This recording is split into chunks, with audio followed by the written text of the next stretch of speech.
If you've brought too much with you tonight, too many memories, too many unfinished thoughts, then rest here. This space was made for quiet arrivals. You don't need to hold anything tightly now. Even the questions you forgot to ask today can be left by the door. No one will steal them. Not here. And if this suits your silence, leave a dot below. Now, let the lights dim. Let the past begin. It begins with a grunt in the dark, the kind of sound that might come from behind a hedge, or beneath a cart, or deep in a dream you forget the moment you wake. Then comes the scream high, sharp, and human. Except it wasn't human, not exactly. But that's what makes everything more difficult, and more interesting, if you listen closely. The village is small, smaller than it remembers being. It's the kind of place where roofs lean into one another, like gossiping grandmothers, and cobbled alleys forget where they were going halfway through. A place where everyone knows the baker's limp and the brewer's illegitimate son.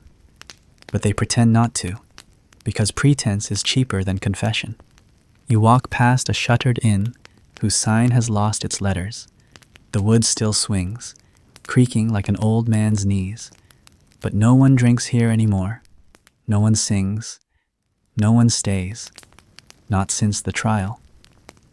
Though, if you asked 5 villagers, you'd get 6 different tales all tangled, all whispered, and all ending with the same uncomfortable silence that falls when truth gets too close to the well.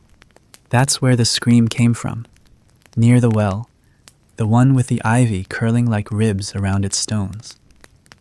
A child had wandered off as children do, chasing butterflies made of nothing and ideas that vanish by dinner time. What the child found, or thought she found, is still not entirely clear. Some say it was a pair of hooves planted firmly in the soft black mud. Others claim it was a face, not just a snout, not a pig's face, but something that blinked with understanding. The girl was dragged back home, her tiny fists full of straw, her mouth too wide open for words. And the next morning, the pig was tied to the post in the square. It looked like any other pig, pink, round, with a curl in its tail that danced when the wind passed through. But then again, it didn't. There was something in its eyes, not intelligence, exactly, but intention, as if it knew it was being watched, and had decided not to blink until you did. They called it Claude. No one knows why. Pigs didn't usually get names unless they were pets or criminals, and Claude was certainly not a pet. The shoemaker swore the pig had followed him home one night, matching his limping pace step for step. The priest insisted he'd seen it near the cemetery, sniffing the gravestones with what looked like recognition. The widow who lived near the woods claimed the pig bowed its head when it passed her gate, as if in mourning. Though she hadn't had a visitor in years, these stories surfaced like old bruises, slow, reluctant, and unprovable. Then the incident happened. It was never quite clear what Claude did, only that someone had screamed, someone else had bled, and no one had been brave enough to say they saw it clearly. Still, that didn't stop the decision from being made. The pig would stand trial. You might laugh, but only if you've never seen a town run by fear wrapped in ritual. In this place, it made perfect sense. Animals had stood trial before goats for theft, crows for blasphemy, and once, famously, a rooster for laying an egg which was, everyone agreed, deeply unnatural and probably demonic. So when Claude was marched through town on a rickety cart flanked by 2 solemn guards with broomsticks for spears, no one thought it strange to bow their heads. The cart stopped beneath the old church bell, which had not rung in months, not since the blacksmith's daughter had struck it and claimed she heard it scream back. The pig sat, quiet, observant, almost patient. People gathered slowly at first, then in clusters, then in crowds. The baker left his dough half risen.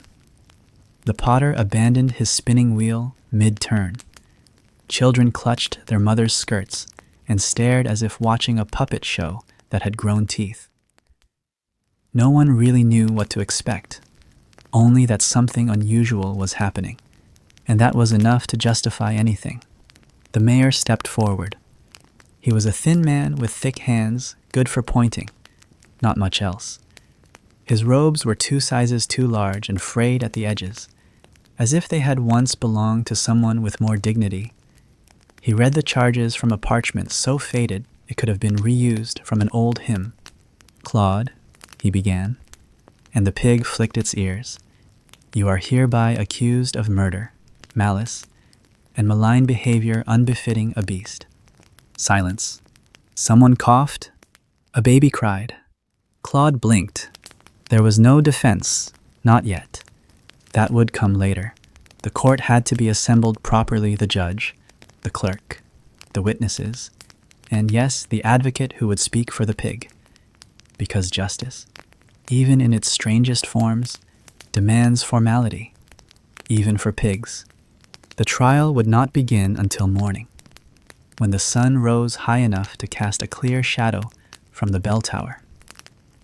But already, the town felt different, heavier, as if the air itself had decided to wait, to hold its breath with the rest of them. There are moments in history when reason is less important than rhythm, and this village had found a rhythm it could not break. It was 1 part fear, 2 parts curiosity, and a pinch of boredom, the most dangerous spice of all. So you sit, quietly, on a bench, worn smooth by generations of uneasy prayers.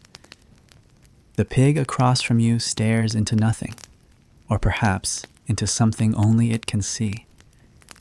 The bell above swings gently, though there is no wind.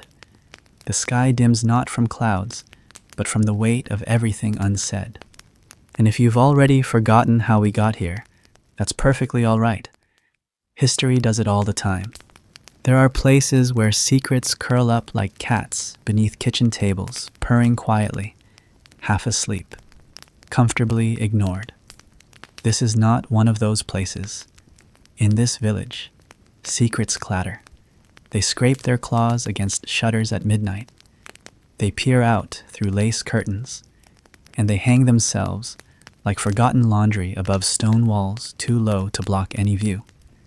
You learn quickly that nothing stays hidden here, not grief, not guilt, and certainly not a pig with a reputation.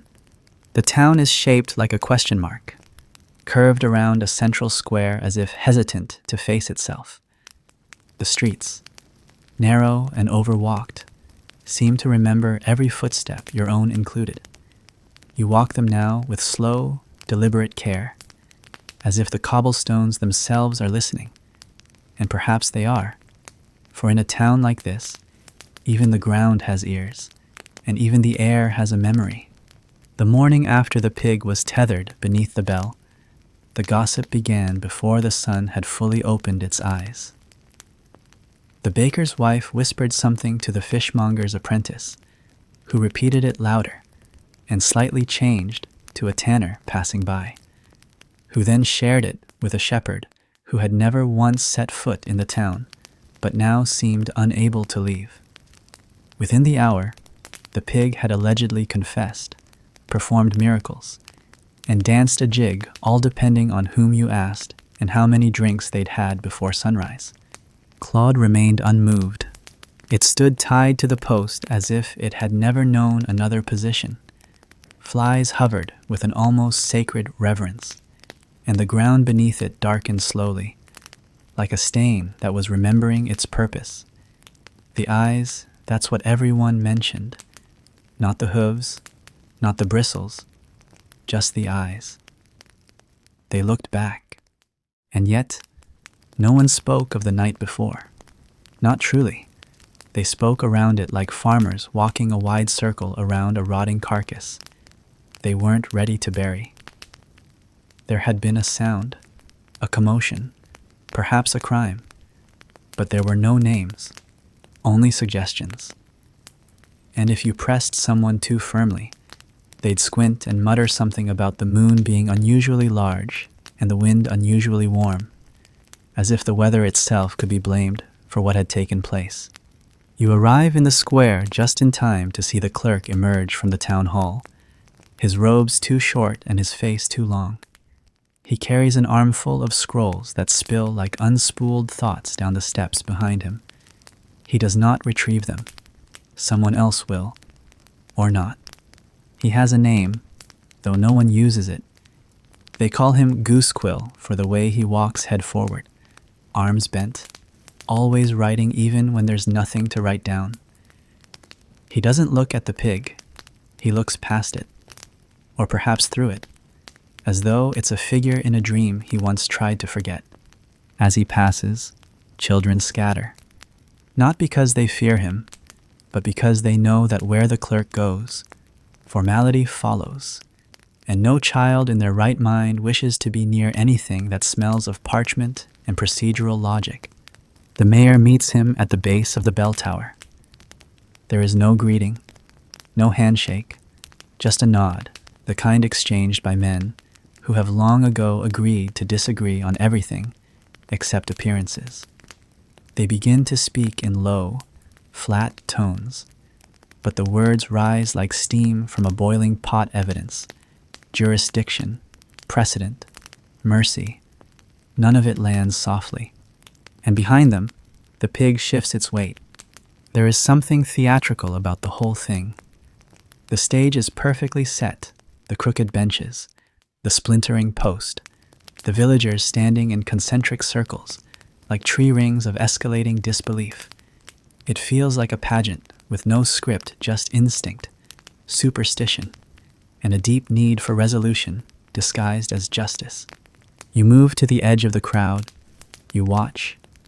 You listen. You breathe in the scent of hay, old sweat, and something else, something metallic and sharp that hides behind the more familiar smells like a shadow behind a curtain. No one speaks above a whisper now, not since the widow coughed during the clerk's recitation, and half the square turned to her as if she'd confessed to sorcery. A dog barks once, then vanishes behind a wagon. The pig does not flinch. By noon, the square is packed, not with newcomers, but with repetition. The same faces circle, trade positions, nod differently each time. It's a ritual of sorts, 1 part boredom, 2 parts fascination. People who haven't spoken in years stand shoulder to shoulder, united in confusion and something perilously close to hope. Hope that something might break the ordinary rhythm of their lives. Hope that meaning might rise from absurdity. Hope that justice, even directed at a pig, might reassert a kind of order in a world that feels increasingly tilted. A bell rings, once, not from above, but from the clerk's hand. It is small, cracked, and barely audible, yet the effect is immediate. The crowd falls silent. Birds lift from rooftops. A child drops an apple that rolls slowly, almost respectfully, to the pig's feet. The mayor clears his throat, a sound like boots on gravel. By order of local authority, he begins, and the wind seems to die down to listen. The trial of the accused, Claude, property unknown, shall begin with the reading of witness accounts and sworn depositions.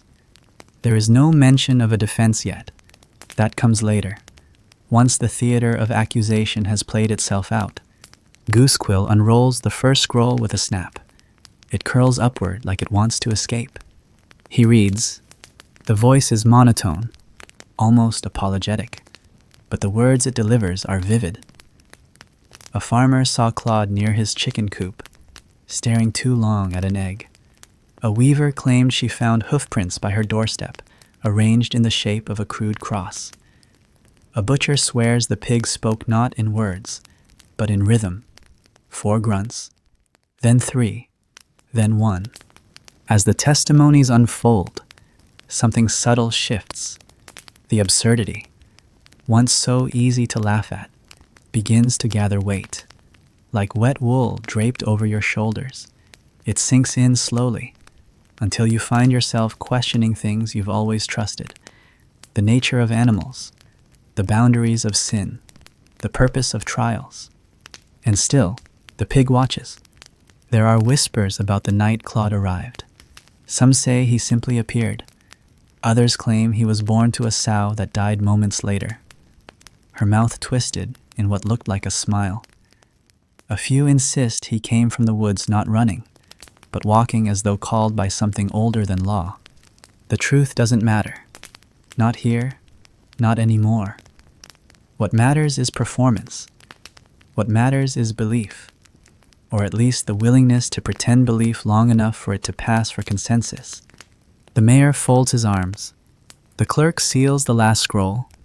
The villagers shift, uncertain whether to applaud or pray. And the pig sits, quiet as ever.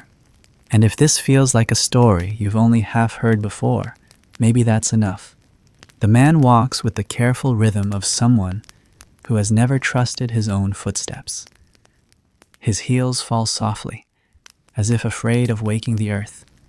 His toes point slightly inward, dragging just enough dust to mark his path, should someone wish to follow, but no one does. No one ever has. Not really. He has no shoes, hasn't for years. They say it began as a punishment, or perhaps a penance, though neither were ever officially declared. He simply stopped wearing them, and the town, like it always does, quietly agreed not to ask why. Some believe he gave them to a dying boy during a particularly hard winter.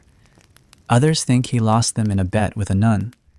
There is also a version involving a goat, a fire, and an unread will. But even the tavern storytellers find that one too elaborate. They call him Goose Quill. The name doesn't come from his handwriting, though that would be reason enough. It comes from the way he moves, twitchy, light, as if his entire body were a feather dipped in ink, waiting to scrawl itself across the day. His real name is Guillaume, but no one has used that since the old king died, and even then only the priest ever said it right. He lives alone, on the top floor of the abandoned schoolhouse. The lower floors are filled with broken slates, chewed books, and a single chair turned to face the corner. No one remembers why. His room smells of beeswax, mildew, and regret, though not his regret, never his. What he feels, no one can say, not even him, especially not him. You watch him now, seated at a table that's too short for his legs and too long for his reach. It wobbles slightly, but he doesn't fix it. The quill in his hand is split near the nib, its frayed tip a mirror of the man who holds it. He writes not like someone recording events, but like someone translating them from a dream he only half believes. His ink is brown, not black, a choice he made long ago, after a pigeon dropped a feather onto his ledger and he mistook it for a sign. He is the one recording Claude's trial.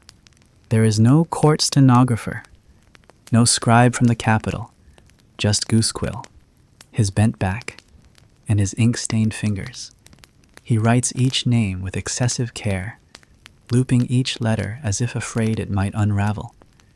The parchment in front of him is already crinkled with sweat from the mayor's hand and smeared with a thumbprint that smells vaguely of lard.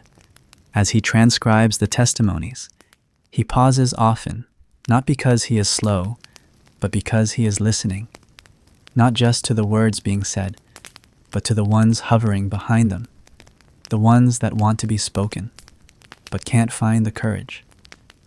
He tilts his head every now and then, as if catching a whisper no one else heard. Earlier this morning, he received a letter. No one knows from whom. It was sealed with red wax in the shape of a pig's hoof. The contents have not been disclosed, but his hands trembled slightly after reading it. And for a moment, he placed the letter against his cheek like a memory too tender to fold away. He hasn't mentioned it since. The trial is still underway.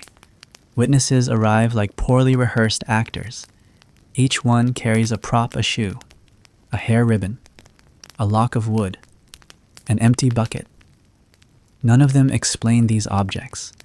They simply hold them while they speak, as if their testimony needs a physical anchor, a weight to keep it from floating into absurdity. Claude remains seated, the ropes slack around his middle. He doesn't struggle, doesn't grunt. He is less pig now and more icon, a creature carved from the village's own unspoken dread. Goosequill does not look at him directly. He never has. But the curve of his writing always tilts slightly toward the pig, as if acknowledging something the rest of him refuses to admit. At one point, a girl takes the stand. Her feet are bare, like his. Her hair is tied with a bit of twine, and her eyes look too old for her face. She claims she saw Claude reading a prayer book upside down in the graveyard. The priest interrupts, saying that pigs can't read, especially not upside down. The girl doesn't reply. She simply lifts her hand and draws the shape of a bell in the air 3 times, slow and deliberate. Then she walks away. Goosequill's pen stalls. He stares at the parchment, and for a moment, he writes nothing. The mayor coughs. The wind picks up. Claude twitches one ear. Then, with an audible exhale, he writes the girl's name in the margin and draws a tiny bell beside it. He does not explain. No one asks. What most people don't realize is that Goosequill used to be the town's school teacher, before the children stopped coming. Before the chalk broke and the maps peeled and the well water turned cloudy for 3 days straight, he taught Latin and ethics and how to tell the difference between a shadow and an omen. He was well liked. In that distant way, quiet men often are respected, but never invited to supper. Then came the pig, or, more precisely, then came the year of strange silences, and at the end of that silence stood Claude, blinking slowly, as if returning from somewhere no one else had gone. After that, the children refused to enter the schoolhouse. One claimed to hear hoofbeats on the staircase. Another found straw in her lunch pail, and one boy, whose name is never mentioned now, drew a perfect diagram of the town's gallows, though no one had ever shown it to him. Goosequill never reopened the school.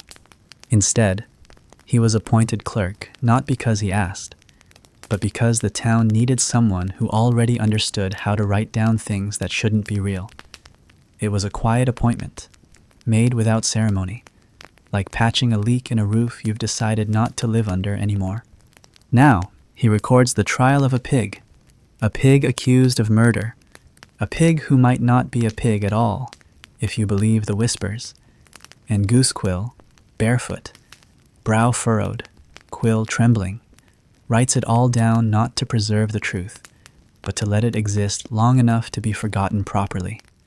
And still, he refuses to look Claude in the eye, because if he does, and if Claude looks back, then something old and buried might rise again, not in the pig, but in him, and he is not ready for that. Not yet. Maybe not ever. You watch as the cleric's pen stutters once more. He closes his eyes. His lips move in silent recitation. A prayer. A spell.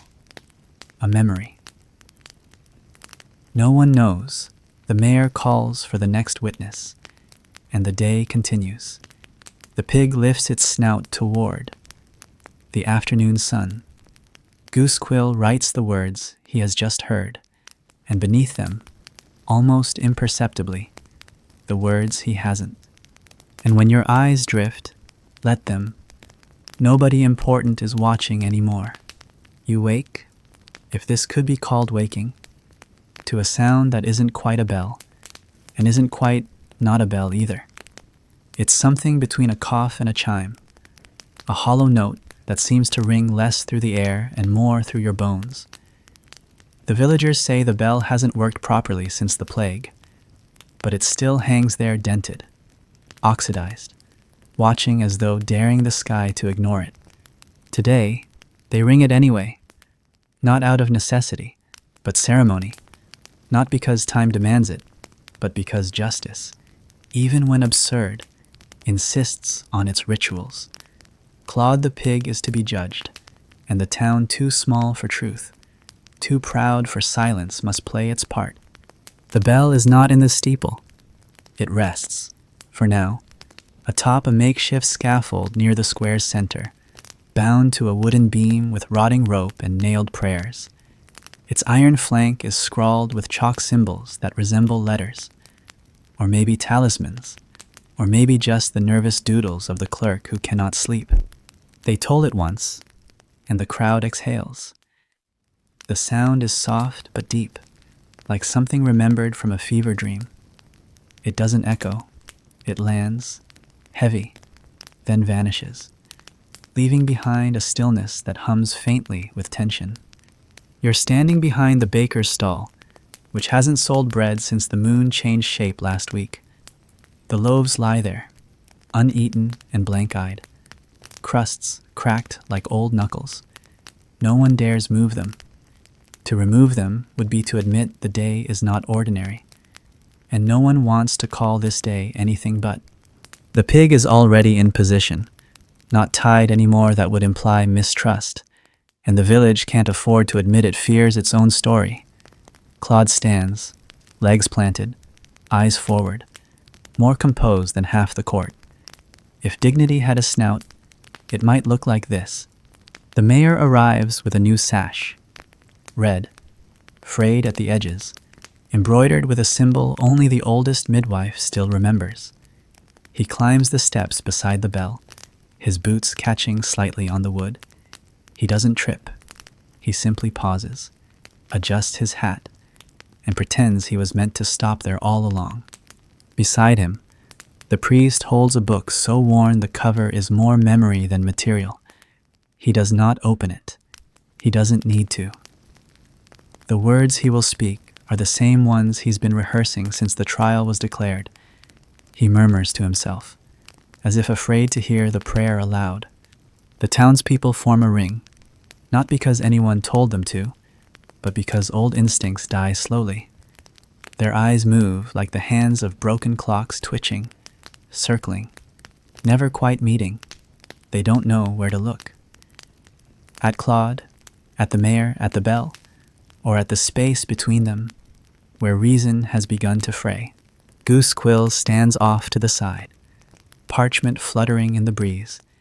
He doesn't write yet. He simply watches, his bare feet sinking slightly into the mud.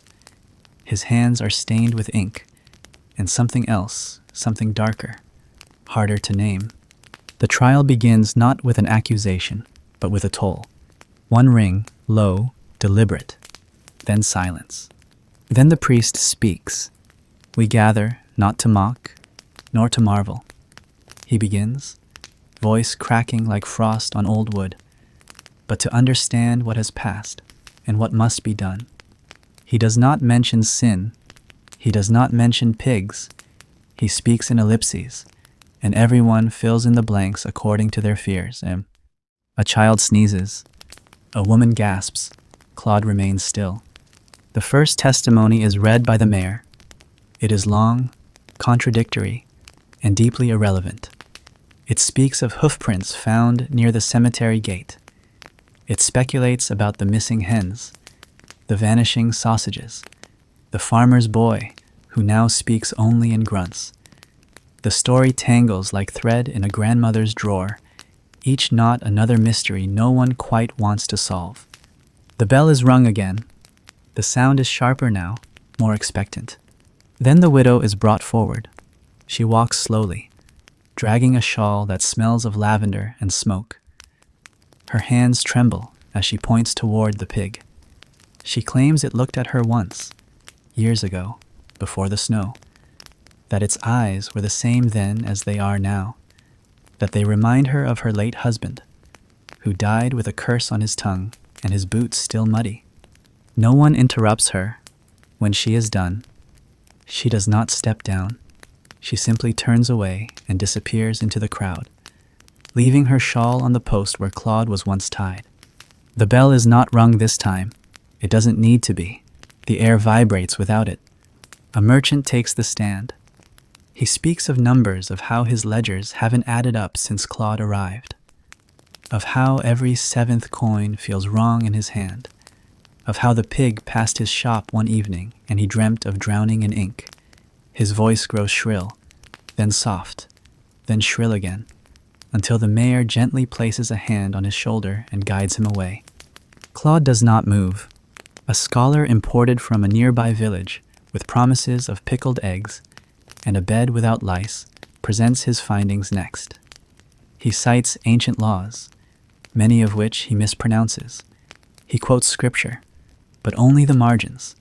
He offers a theory involving moon cycles, pig lineage, and the metaphysical implications of barnyard morality. Goosequill finally writes something. The bell tolls a third time.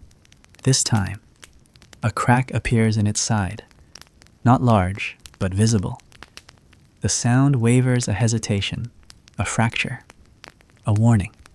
The priest notices. He makes no comment. A small boy stands before the platform. He holds a wooden spoon and refuses to speak. After a long silence, he places the spoon at Claude's feet and walks away. No one laughs. No one dares. The mayor glances toward the priest, who nods slightly. It is time. The final witness arrives late. She is the miller's daughter, the one who lost her voice last spring after falling into the stream. They say she was never the same after that she hums at night, and the flour never sticks to her sleeves. She speaks now, her voice rough as rust, and claims she saw the pig standing on its hind legs behind the church at dusk. She says it was ringing the bell. No one breathes. Claude snorts once, not loudly, not rudely, just enough to remind them he is still here. The bell tolls for the fourth time. It rings clear. Too clear. The crack widens. A gust of wind lifts the shawl from the post and carries it into the air. It lands at Claude's feet. He steps over it, not away from it, over it. That, more than anything else, unsettles them. The mayor begins to read the charges. Murder of poultry, theft of sacred offerings, disruption of divine rhythm, presence uninvited, gaze too knowing. The charges go on. They loop, repeat, spiral, until they are no longer accusations but incantations.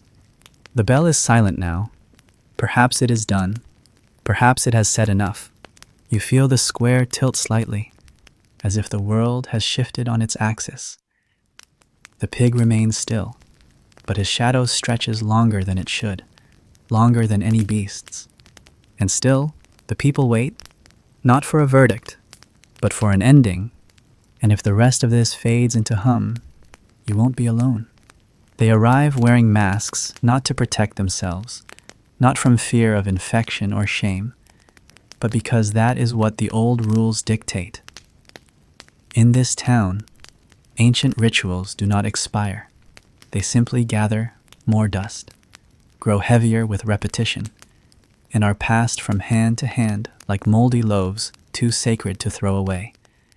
And so the judges come forward, their faces hidden behind carved visages of wood, paint faded, lips stern, eyes hollow, noses longer than necessary perhaps to sniff out lies, or perhaps because the mask maker was never corrected.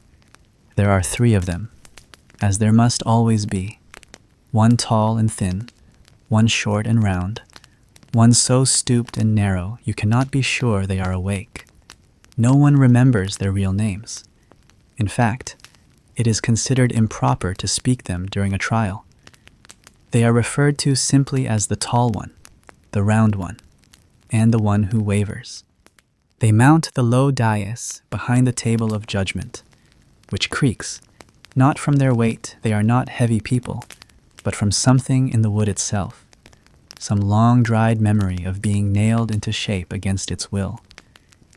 The table has seen its share of trials, mostly human ones, mostly unremarkable. A theft, a land dispute, A dispute over whether a marriage was real, if one party was presumed dead for 3 winters, and the other claimed a goat as spouse in the meantime. These things, though odd, made sense, or were made to make sense.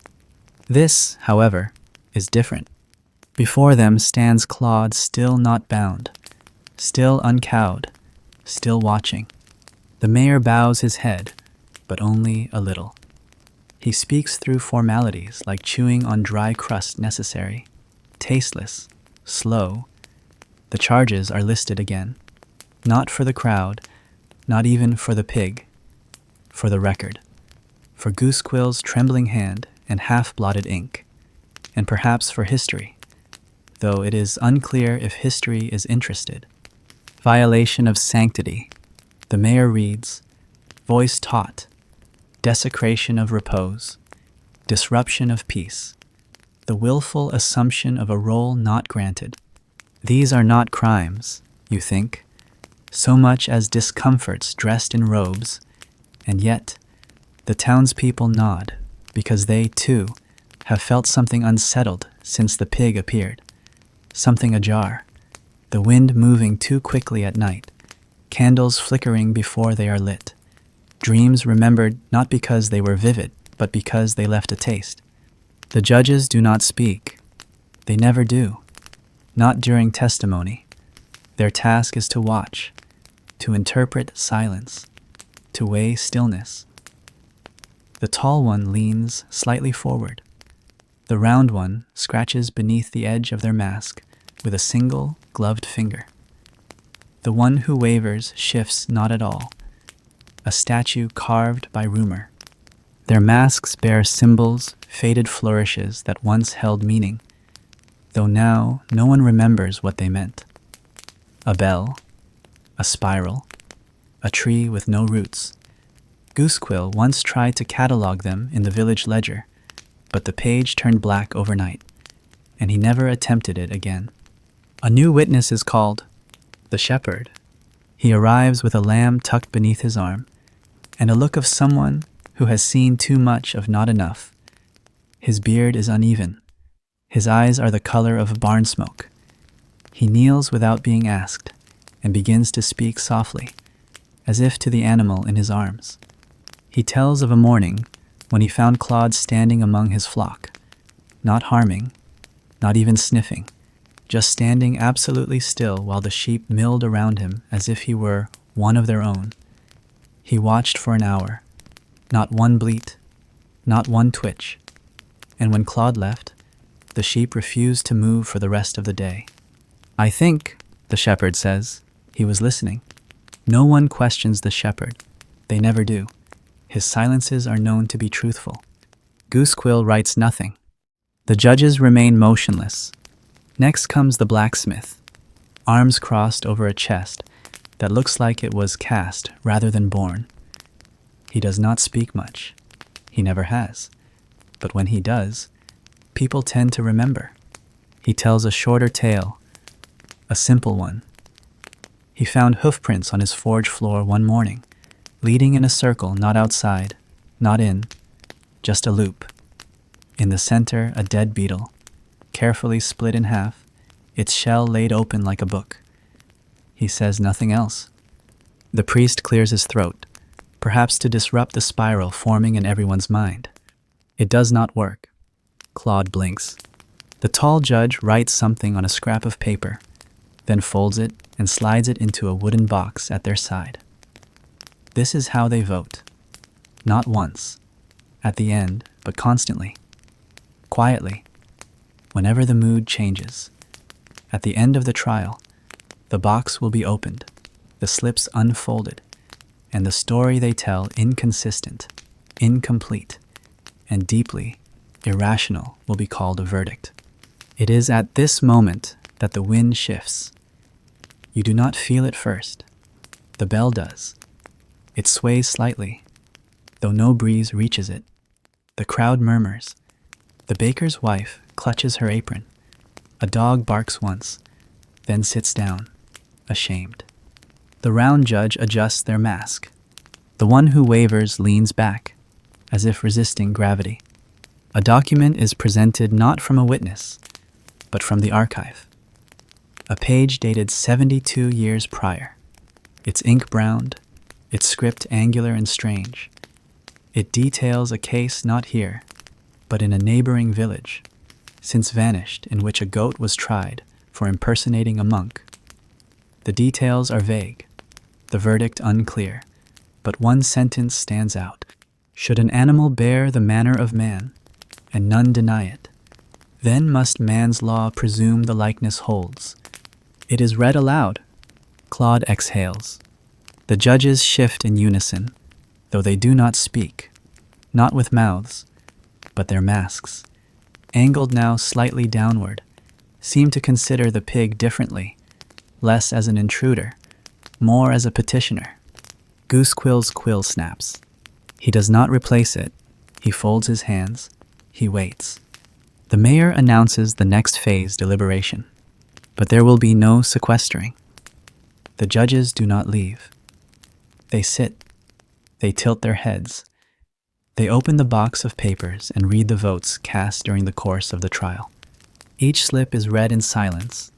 No one is told what they say. The box is closed.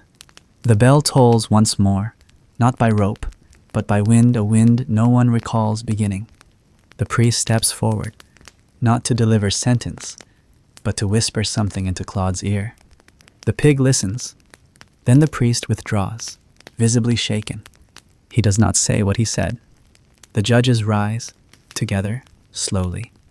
And just before they leave the platform, the tall one places a hand on Claude's head.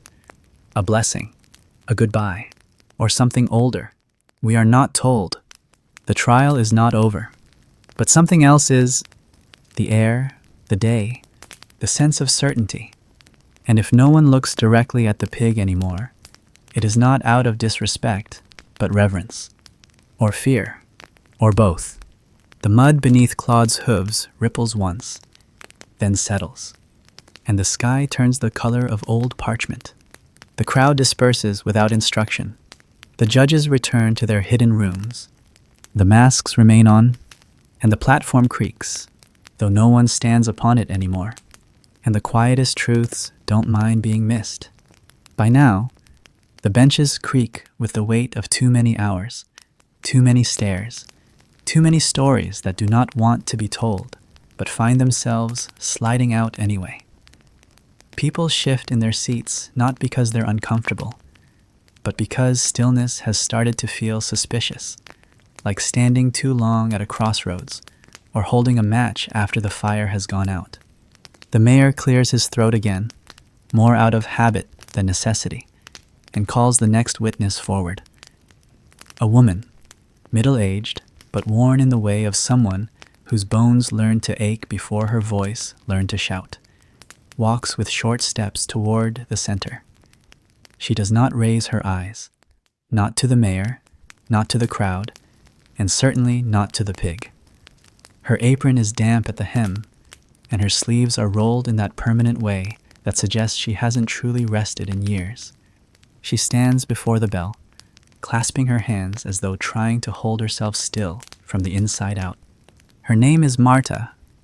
No last name. Everyone knows which Marta, the one with the goats, the one whose youngest son stopped speaking last winter, the one who once sewed a dress so perfectly it was buried with the priest's sister as a final kindness. She does not want to speak, that much is clear, and yet she does. In a voice like boiled linen, she says, "I saw it." The wind rustles a shutter somewhere above the square. A dog coughs. Someone's shoe scrapes stone. Marta continues.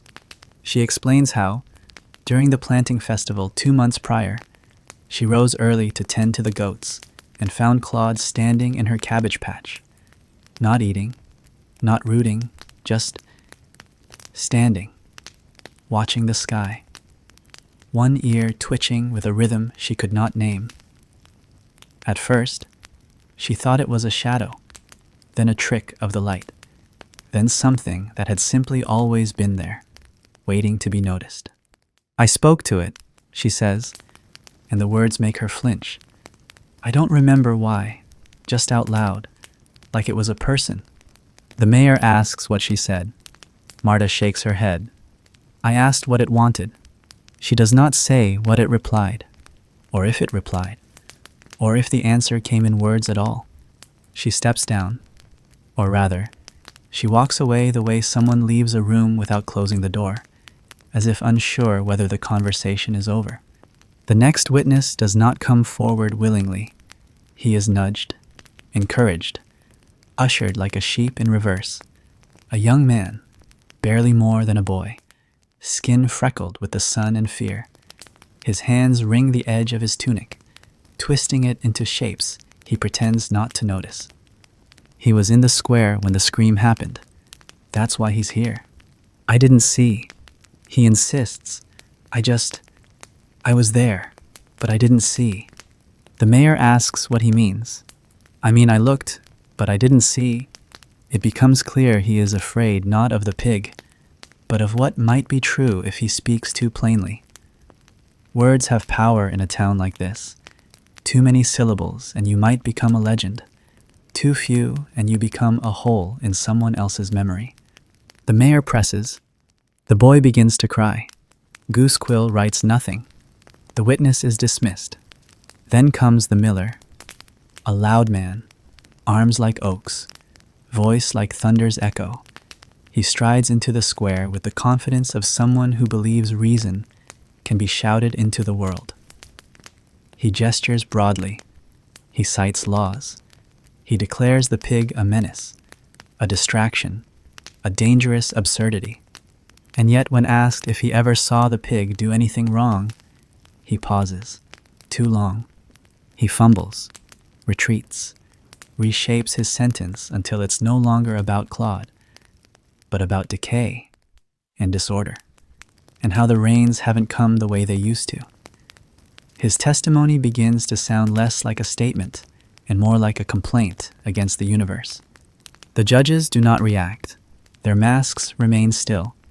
Claude shifts once. The crowd leans slightly inward. Next, a woman from the edge of the village steps forward. She is rarely seen. Rumored to be a healer, possibly a witch. Definitely not married. She wears a cloak that smells of mint and smoke, and her voice carries like wind through wheat. She speaks not of what Claude did, but of what she dreamt he would do. I dreamt he held the scales, she says. The mayor interrupts, insists that dreams are not admissible. She smiles, not mockingly, almost sadly. Neither are pigs, she replies. She is excused. The witnesses blur after that. A tanner who claims he heard the pig whisper in the voice of his dead mother. A seamstress who says she found a hairpin in her soup and believes it a warning.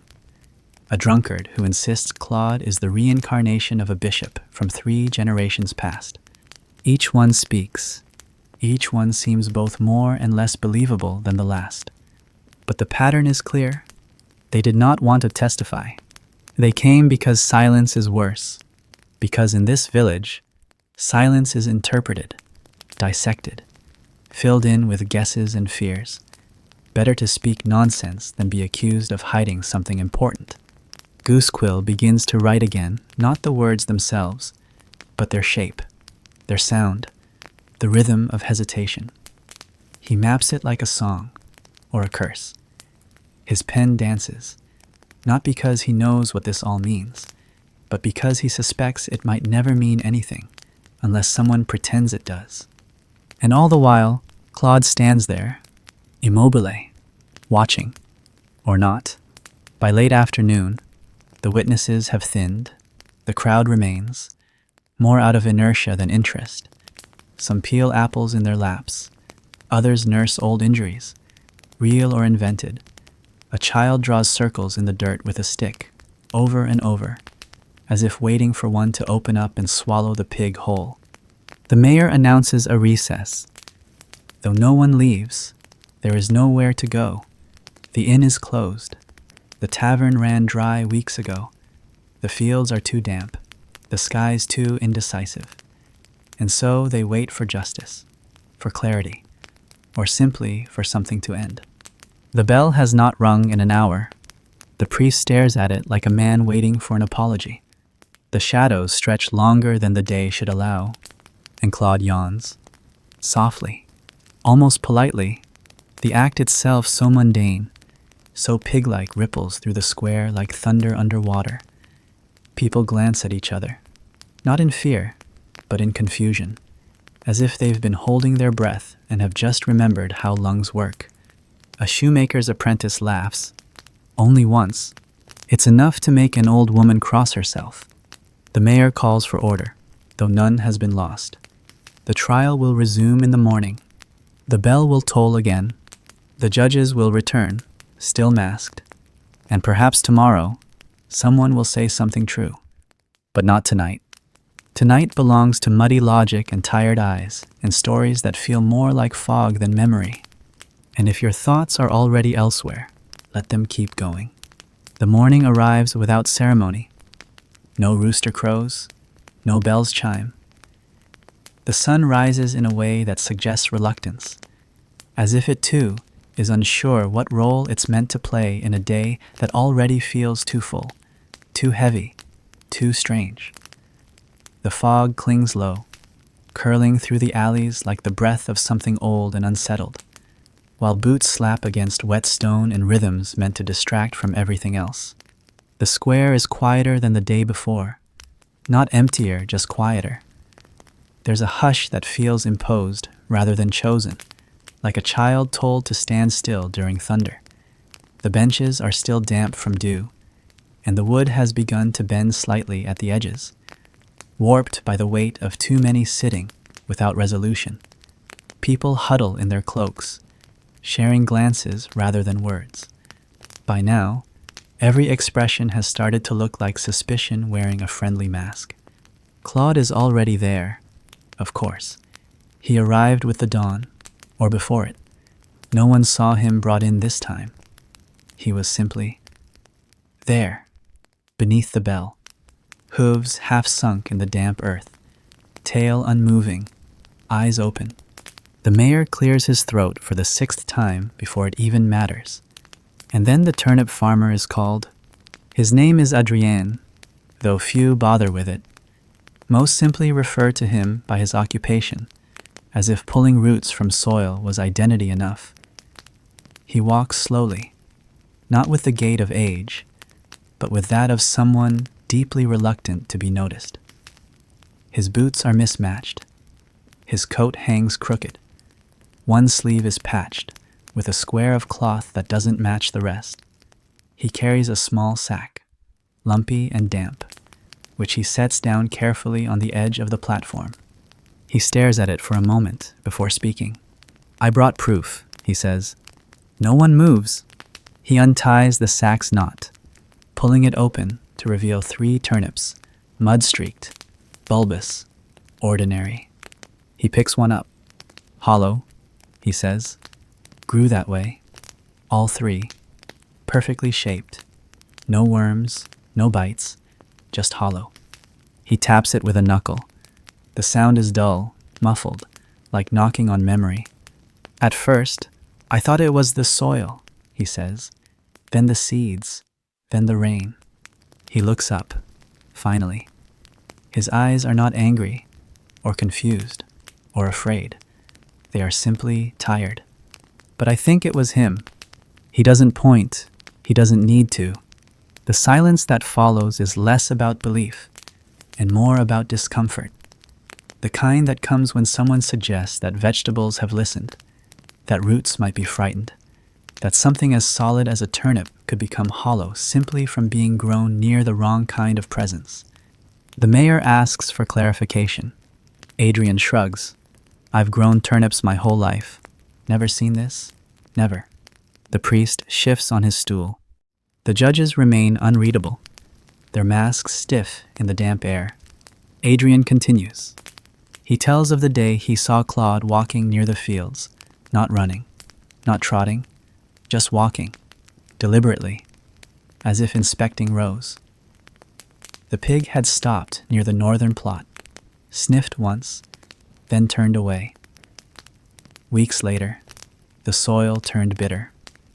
Not the crops, just the earth. Birds refused to land. Bees flew in erratic spirals. Even the scarecrow leaned to the side, like it was trying to leave. "It's the eyes," Adrian says. He pauses, blinking too quickly. "They know something." Goosequill stops writing. Claude blinks. The mayor asks if the turnips have been examined by an herbalist. "They're turnips," Adrian replies, "not corpses."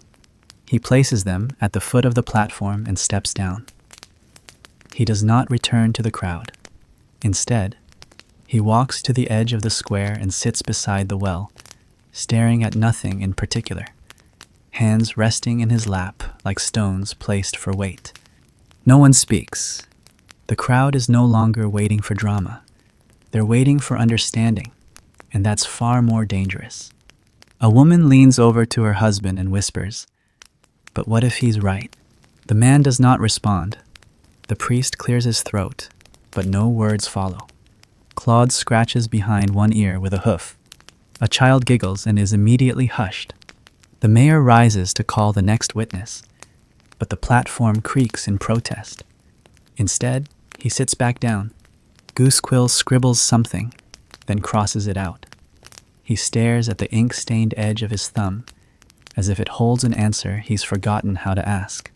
A group of boys near the bell begin to poke the turnips with sticks. One of them rolls. The hollow sound echoes more loudly than it should. A judge lifts a hand, the tall one. He gestures not toward the crowd, or the mayor, or the pig, toward the sky. Everyone looks up. A cloud shaped like a crooked jaw drifts slowly overhead. It does not seem to move. The sound of distant hooves, real ones, breaks the stillness. A cart arrives, carrying flour and wine and nothing of consequence. But for a moment, it feels like an omen, because now, even the ordinary has taken on the shape of warning. The baker mutters a prayer under his breath. A man behind him repeats it, without realizing it. Claude remains still, but his tail curls, just slightly. The kind of movement that means something, or means nothing, or means precisely what each person fears it might mean. The mayor, sensing the gathering unease, stands again. He announces that the turnips will be taken into custody and examined by a council of elders, none of whom have yet been named.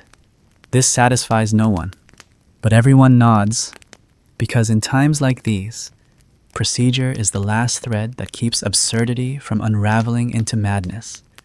Adrian does not look up. The priest blesses the sack. The children are led away, and the turnips remain where they are, round, wet, hollow, and impossibly quiet.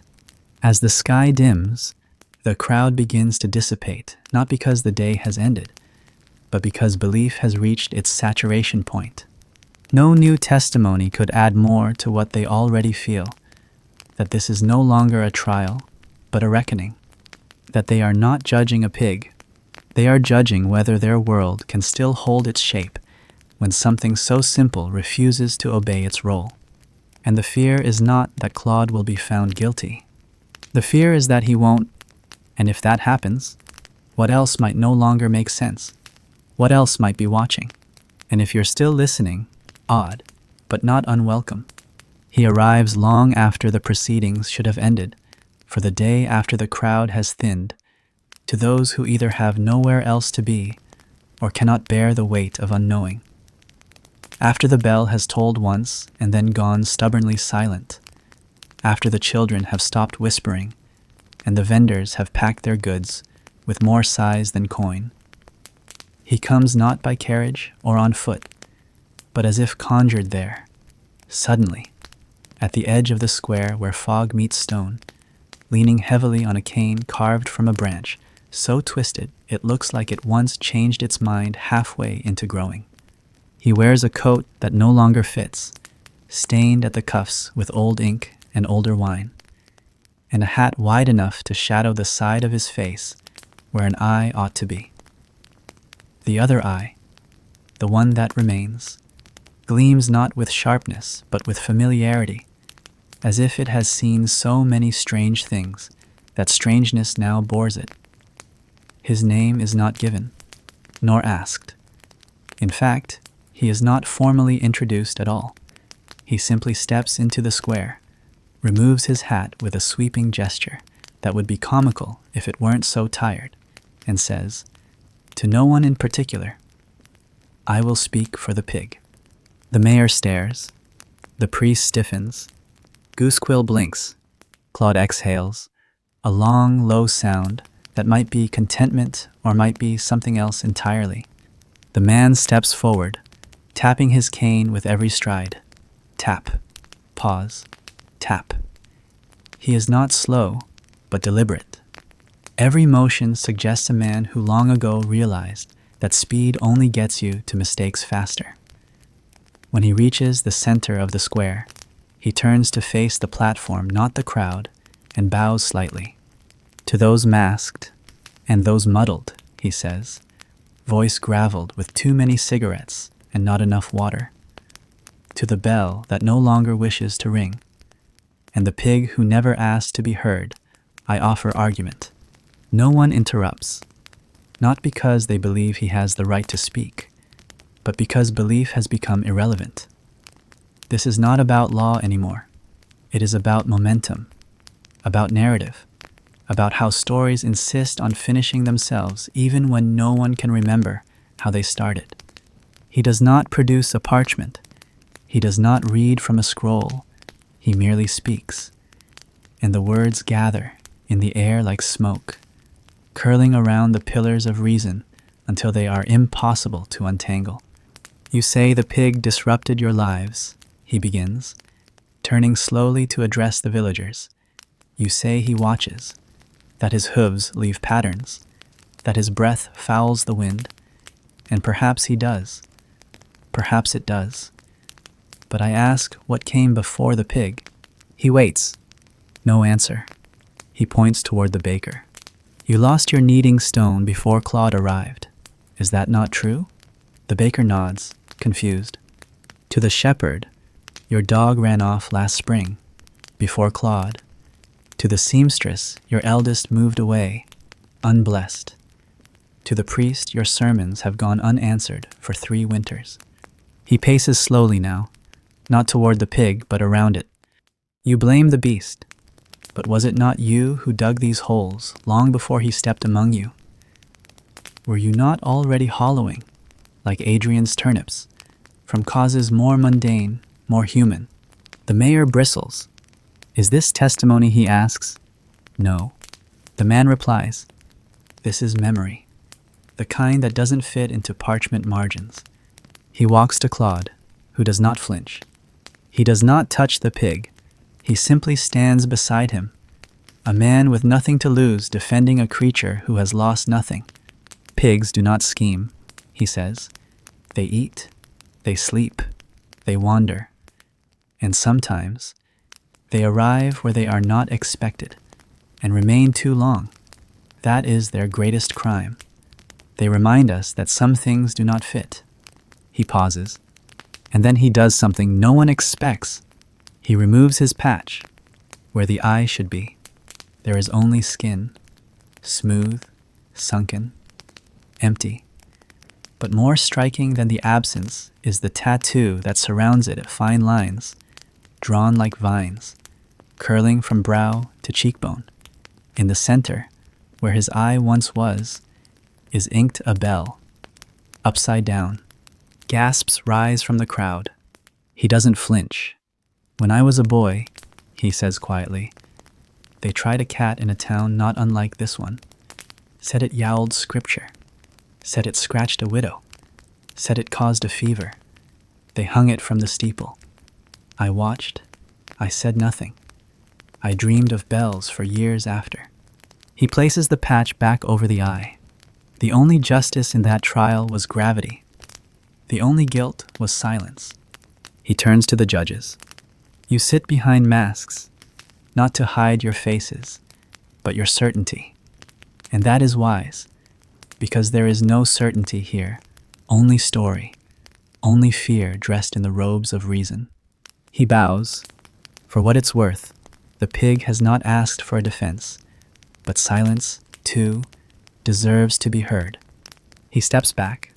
Claude, still unmoving, releases a low grunt. It is not menacing. It is not pleading. It is simply sound. The man retreats to the edge of the crowd, leans against a post, and says no more. No one approaches him. No one thanks him. No one even asks his name. The mayor declares that closing statements will be postponed until a new day. But the crowd doesn't move. They stare at Claude. They stare at the man. And some, though they won't admit it, begin to stare inward. Because something in what he said lingers, not the words, but the idea that maybe the trial was never about the pig at all. Maybe it's about them. Maybe the pig is just the mirror. And maybe what they see in it is what frightens them most. If you've ever felt the weight of a truth you couldn't say aloud, even to yourself, you're not the only one. No one claims responsibility for it. That becomes clear almost immediately. The sun hasn't yet risen above the eastern ridge. The bell hasn't rung its apology for sleeping in, and already the townspeople are gathered in knots, whispering, gesturing, pulling at sleeves and pointing toward the crude, white scrawls that have appeared overnight across the stones of the square. It's chalk, definitely chalk. Of the rough kind children use when the road's too dry and parents are too tired to stop them. But the drawing itself, if it is a drawing, does not resemble the usual circles and daisies and pretend letters scrawled for pretend friends. It is large, messy, and haunting. In its simplicity, a pig, facing forward, ears raised, and beneath it, 4 shapes that might be words and might be nothing. OUI, just those, in careful, deliberate lines. Oui, French, if you bother to recognize it, a simple yes. But what could a pig be agreeing to?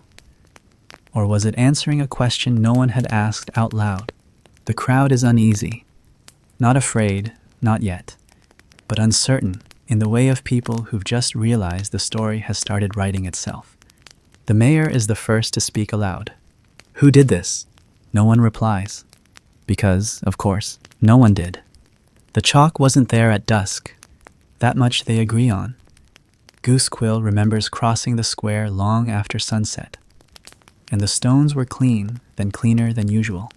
In fact, because it had rained lightly, and the mud had settled. Yet here it is now, dry, defined, bold in its ambiguity. Marta the goatherd claims she heard footsteps during the night, slow and dragging, but assumed it was just the butcher's boy. The priest says the air felt strange around midnight, heavier, as if the sky had stooped to listen. The widow insists the chalk is a sign of penance, though she doesn't say for whom. Claude, for his part, sits beside the drawing like a statue, unmoved and unbothered. He doesn't look at it, but he doesn't look away either. The children are drawn to it, of course, as children are to all things slightly forbidden. One girl walks straight into the square, crouches low, and touches a corner of the chalk with her fingertip. She licks it. Just chalk, she announces. The townspeople exhale as one, but not with relief, with disappointment. Because just chalk means they're back to not knowing. And unknowing is always harder to carry than belief. Goosequill, ever the archivist of absurdity, kneels beside the drawing and traces the lines with a fresh sheet of parchment. He tries not to let his hand shake.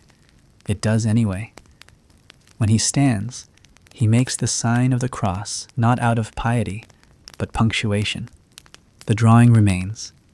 The mayor declares that court will resume as planned, that the chalk should not delay procedure.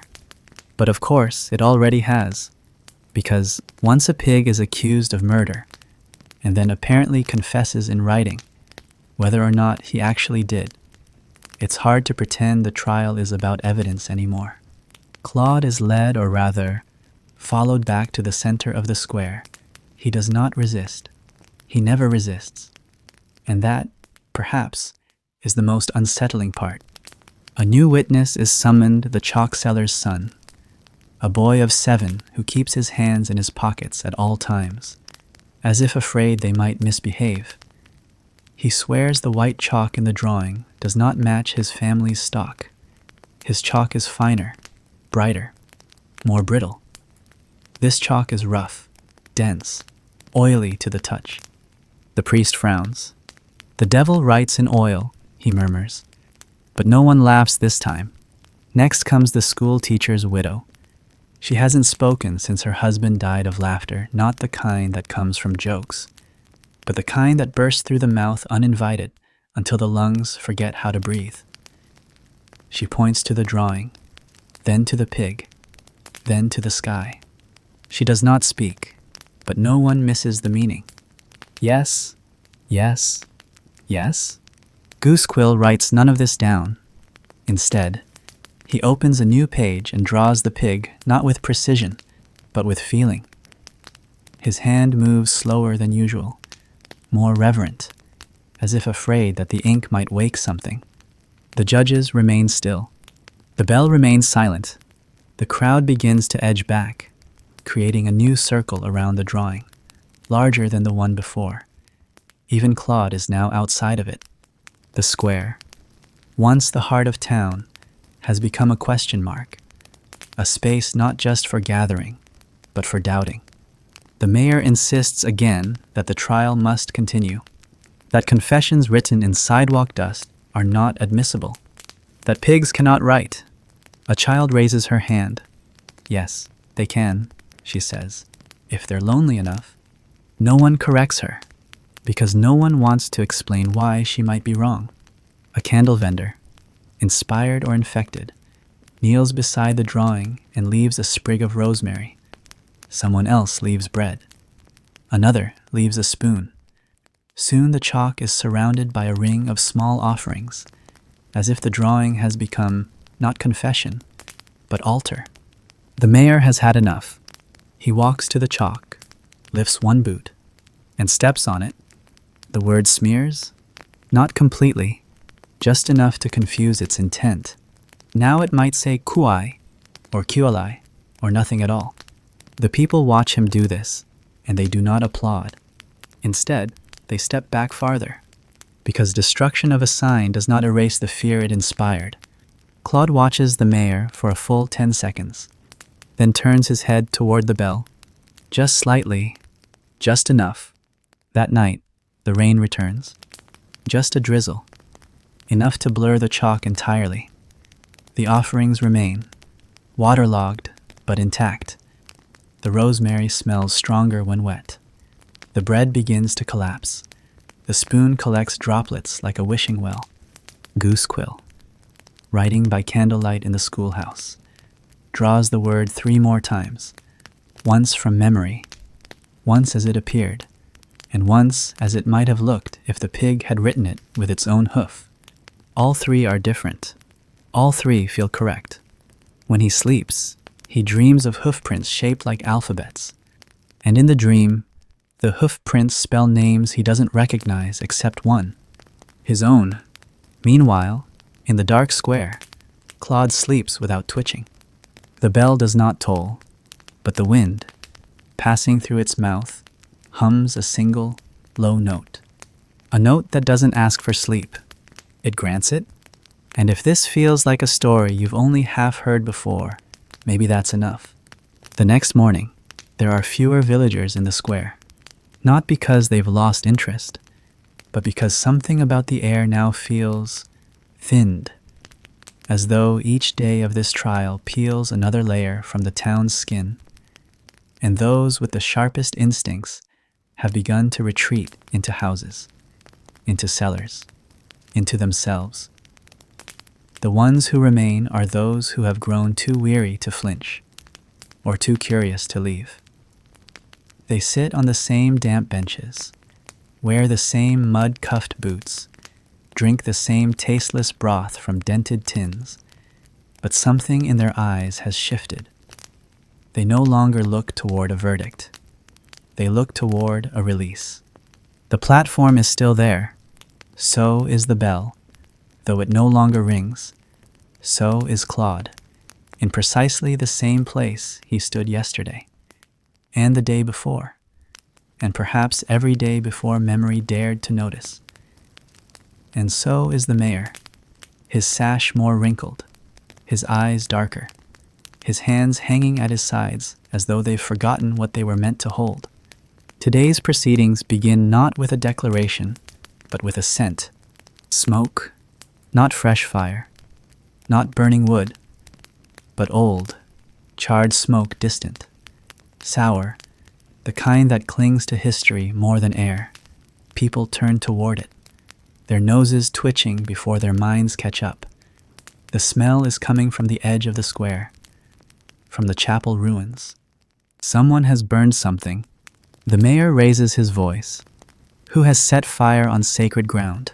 No one answers, but all eyes shift to the chapel steps, where 3 names have been etched into the ash: Felix, Marta, and Eloise. All names of witnesses. The mayor steps forward, kneels, touches the edge of the soot with 2 fingers, and brings them to his nose. Candle wax, he murmurs, old paper, hair. The townspeople shiver, but not from cold. There are traditions in this place, as in all old places, some spoken, some buried under decades of forgetfulness. And one of them is this: when names appear in fire, you do not say them aloud again. You do not speak them at all. To speak them is to bind them to the memory of the flame. Goosequill approaches slowly, carrying a ledger that feels heavier than usual. He bends over the names, squints, confirms the spelling, and then, without looking at anyone, draws a line through each of them in his book. Not an X, not a blot, just a single, soft line, the kind used when a story is no longer required to be told. Marta is still alive. So is Eloise, the candlemaker's daughter. Felix, the boy with the spoon, is missing. The mayor looks up, but his face shows no surprise. The trial will continue, he says, but his voice lacks authority.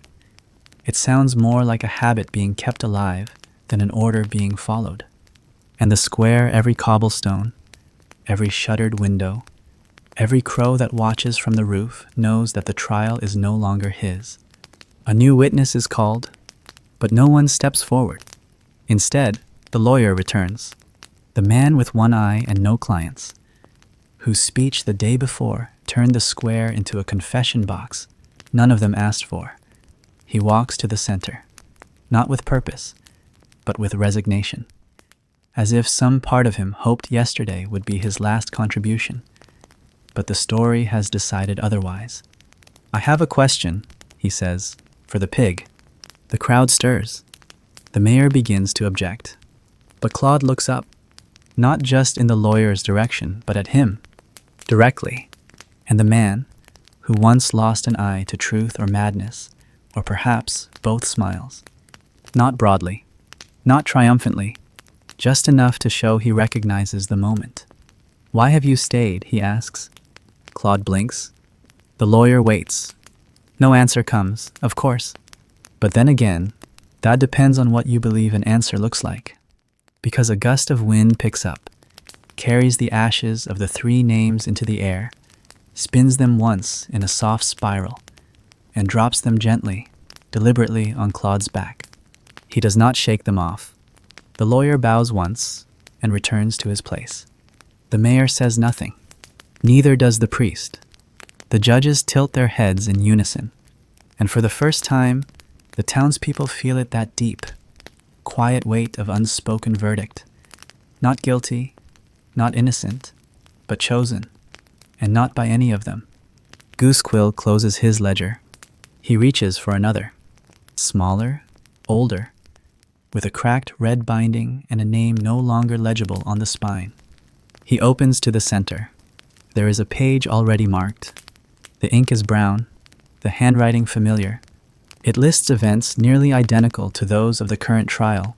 A pig, a square, a bell, a silence. He reads it once, twice. On the third reading, he finds something he hadn't noticed before: a line written sideways in the margin, almost hidden beneath a crease. If names have ever outlived the ones who wore them, leave yours below. It makes no sense, or maybe it makes too much. He closes the book. The ashes on Claude's back do not move. No breeze touches them. No hand brushes them away. They belong there now. The bell groans once, not ringing, not creaking, just existing. The square is still, and if names have ever outlived the ones who wore them, leave yours below. There is a kind of silence that comes when the wind stops blowing. There is another that falls when children stop laughing, or when birds pause mid-song, as if some ancestral instinct warns them to hold still. But this silence, the one that settles across the square on the 11th morning of the trial, is neither of those. It is heavier. It presses against the ribs. It asks for nothing, offers nothing, and waits for something to break. The square is not empty. It never is. The benches are occupied by the same figures, in the same cloaks with the same tired expressions. The pig remains. The mayor remains. Goosequill, with his ink-stained fingers and mismatched boots, remains. Even the bell, though it has not rung properly in days, still casts its shadow like a net. But there is something missing this time, something that had, until now, gone unnoticed conversation. No one speaks, not to their neighbors, not to the priest, not even to themselves. The normal murmurs of the village, those idle, harmless exchanges that stitch together the loose edges of daily life, have vanished. The words have gone somewhere else, or perhaps they have become afraid of being overheard. This is the morning the rope is brought out. It is thick, frayed, yellowed like an old tooth. It smells of mildew and sweat and the kind of damp that settles in when things are kept in dark places for too long. Two men carry it in from the storage hut behind the old granary, where it has slept undisturbed for over a decade. They do not look at each other as they walk. They do not speak. One holds the coil over his shoulder. The other grips the tail end loosely, dragging it behind him like a snake too tired to hiss. They lay the rope beside the platform. They say nothing. The rope says nothing, but its presence is louder than any accusation. The townspeople stare at it not directly, but sideways, the way one looks at a shadow moving just beyond the firelight. Some cross their arms, some cross themselves, some cross their legs and pretend not to notice the shifting weight in their chests. Claude does not react. The mayor approaches the platform, slower than usual. His hat is gone. His sash is wrinkled and half unraveled, like he dressed himself without mirrors. His hands shake as he unrolls the parchment, and when he speaks, his voice cracks twice before finding itself. It is customary, he says, that sentencing, if it comes, is not spoken in haste, that all voices be heard, that the accused be granted the presence of final consideration. His eyes flick toward the pig, as if hoping for interruption. There is none, and so, he continues, we will hear from the oldest among us, one who remembers the last trial, one who saw how it ended and how it did not. The villagers turn.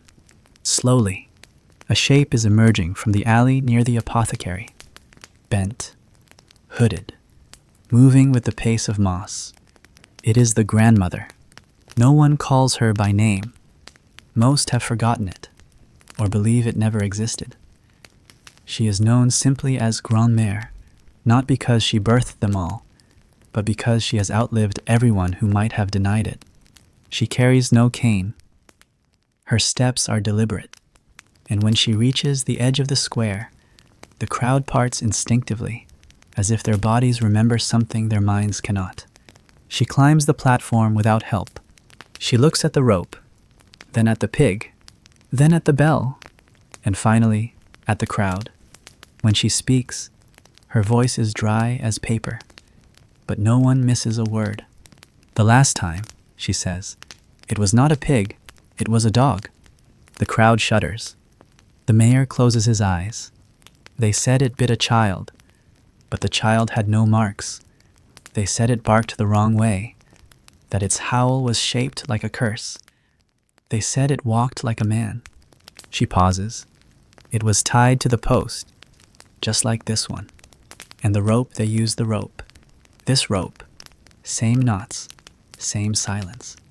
She turns, slowly, to face Claude. "That dog did not die," she says. "And now there is breathlessness. A single intake, shared by everyone. They hanged it. But it did not die. The rope held, the knot held, but the breath kept coming. No struggle, no twitch. Just breathing. For 3 days." Someone whispers, "What happened?" She looks at the speaker. They buried it. Still breathing. Claude shifts slightly, just enough for his hoof to make a sound in the dust. The grandmother descends. No one applauds. No one speaks. Even the wind holds its breath. The mayor looks at the rope, then at Goose Quill. The clerk does not move. The rope lies still, but it is not at rest. Then someone asks the question no one wanted to say aloud. Is this a trial, or is this an execution dressed in paperwork? It is not shouted. It is not dramatic. It is spoken quietly by a man in the back. A man who lost a daughter years ago. A man who believes in order, but no longer trusts the hands that arrange it. The mayor does not respond, but the priest steps forward. And this, more than anything, unnerves them. He rarely speaks now.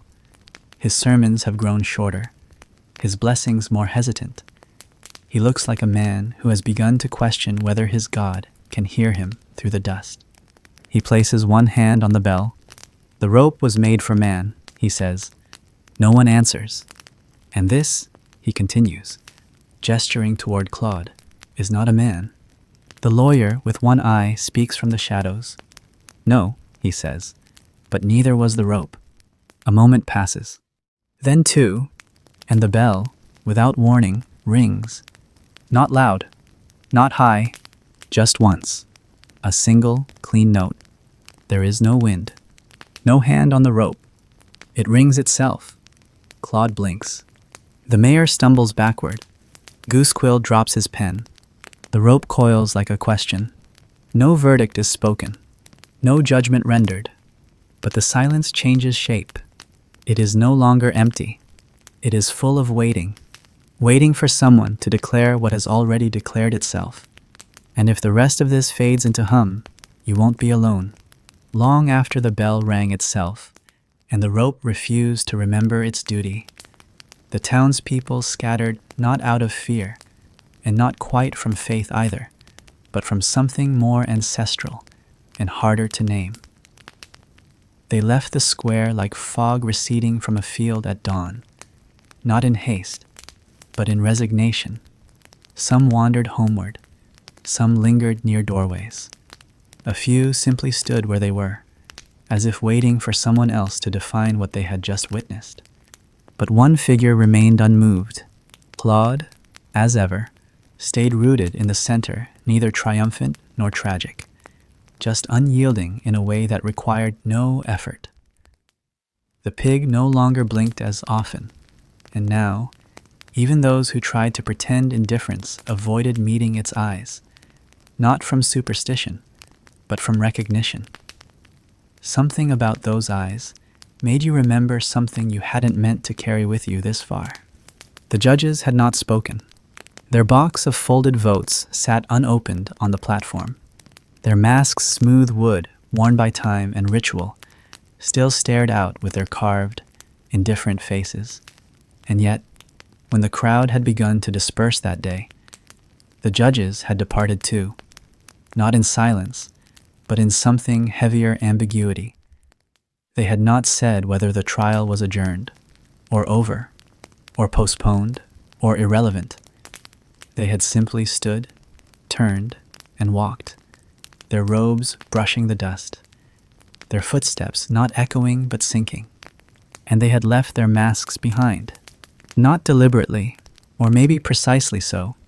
The masks were there the next morning, still resting atop the bench, side by side. Unworn, undisturbed, unequal. Each mask, once the symbol of duty, of objectivity, of a town's performance of justice, now sat naked in the daylight, separated from the people who used them as shields. The mayor, upon arriving, looked at the masks with visible discomfort. He did not touch them, nor did he speak of them. He merely adjusted his sash, failed to tie it properly, and moved on as if the masks were a pile of forgotten tools rather than artifacts of a failed ceremony. But the townspeople noticed. They noticed more than they admitted. By midday, children had begun to gather near the platform again, the way they always did, drawn not to the spectacle, but to the void it left behind. One child, small, freckled, with a broken shoelace and an imagination so vast it required 2 mouths to contain it, dared to climb the steps. No one stopped him. He reached for the tallest mask, the one once worn by the judge who never spoke, whose votes came folded into tight triangles, like warning notes slipped beneath locked doors. The boy placed it on his own face and screamed, not from pain, but from laughter, a high, unsteady laugh that bounced off the walls of the square and returned with an echo no one could explain. He stumbled down the steps, pulling the mask from his face. When asked what happened, he said, "It doesn't see like I see." The mask was left on the stone.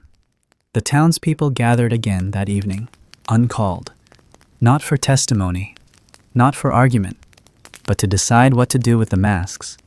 Some suggested they be returned to the judges, but no one knew where the judges had gone. Their homes were empty, their names no longer answered to.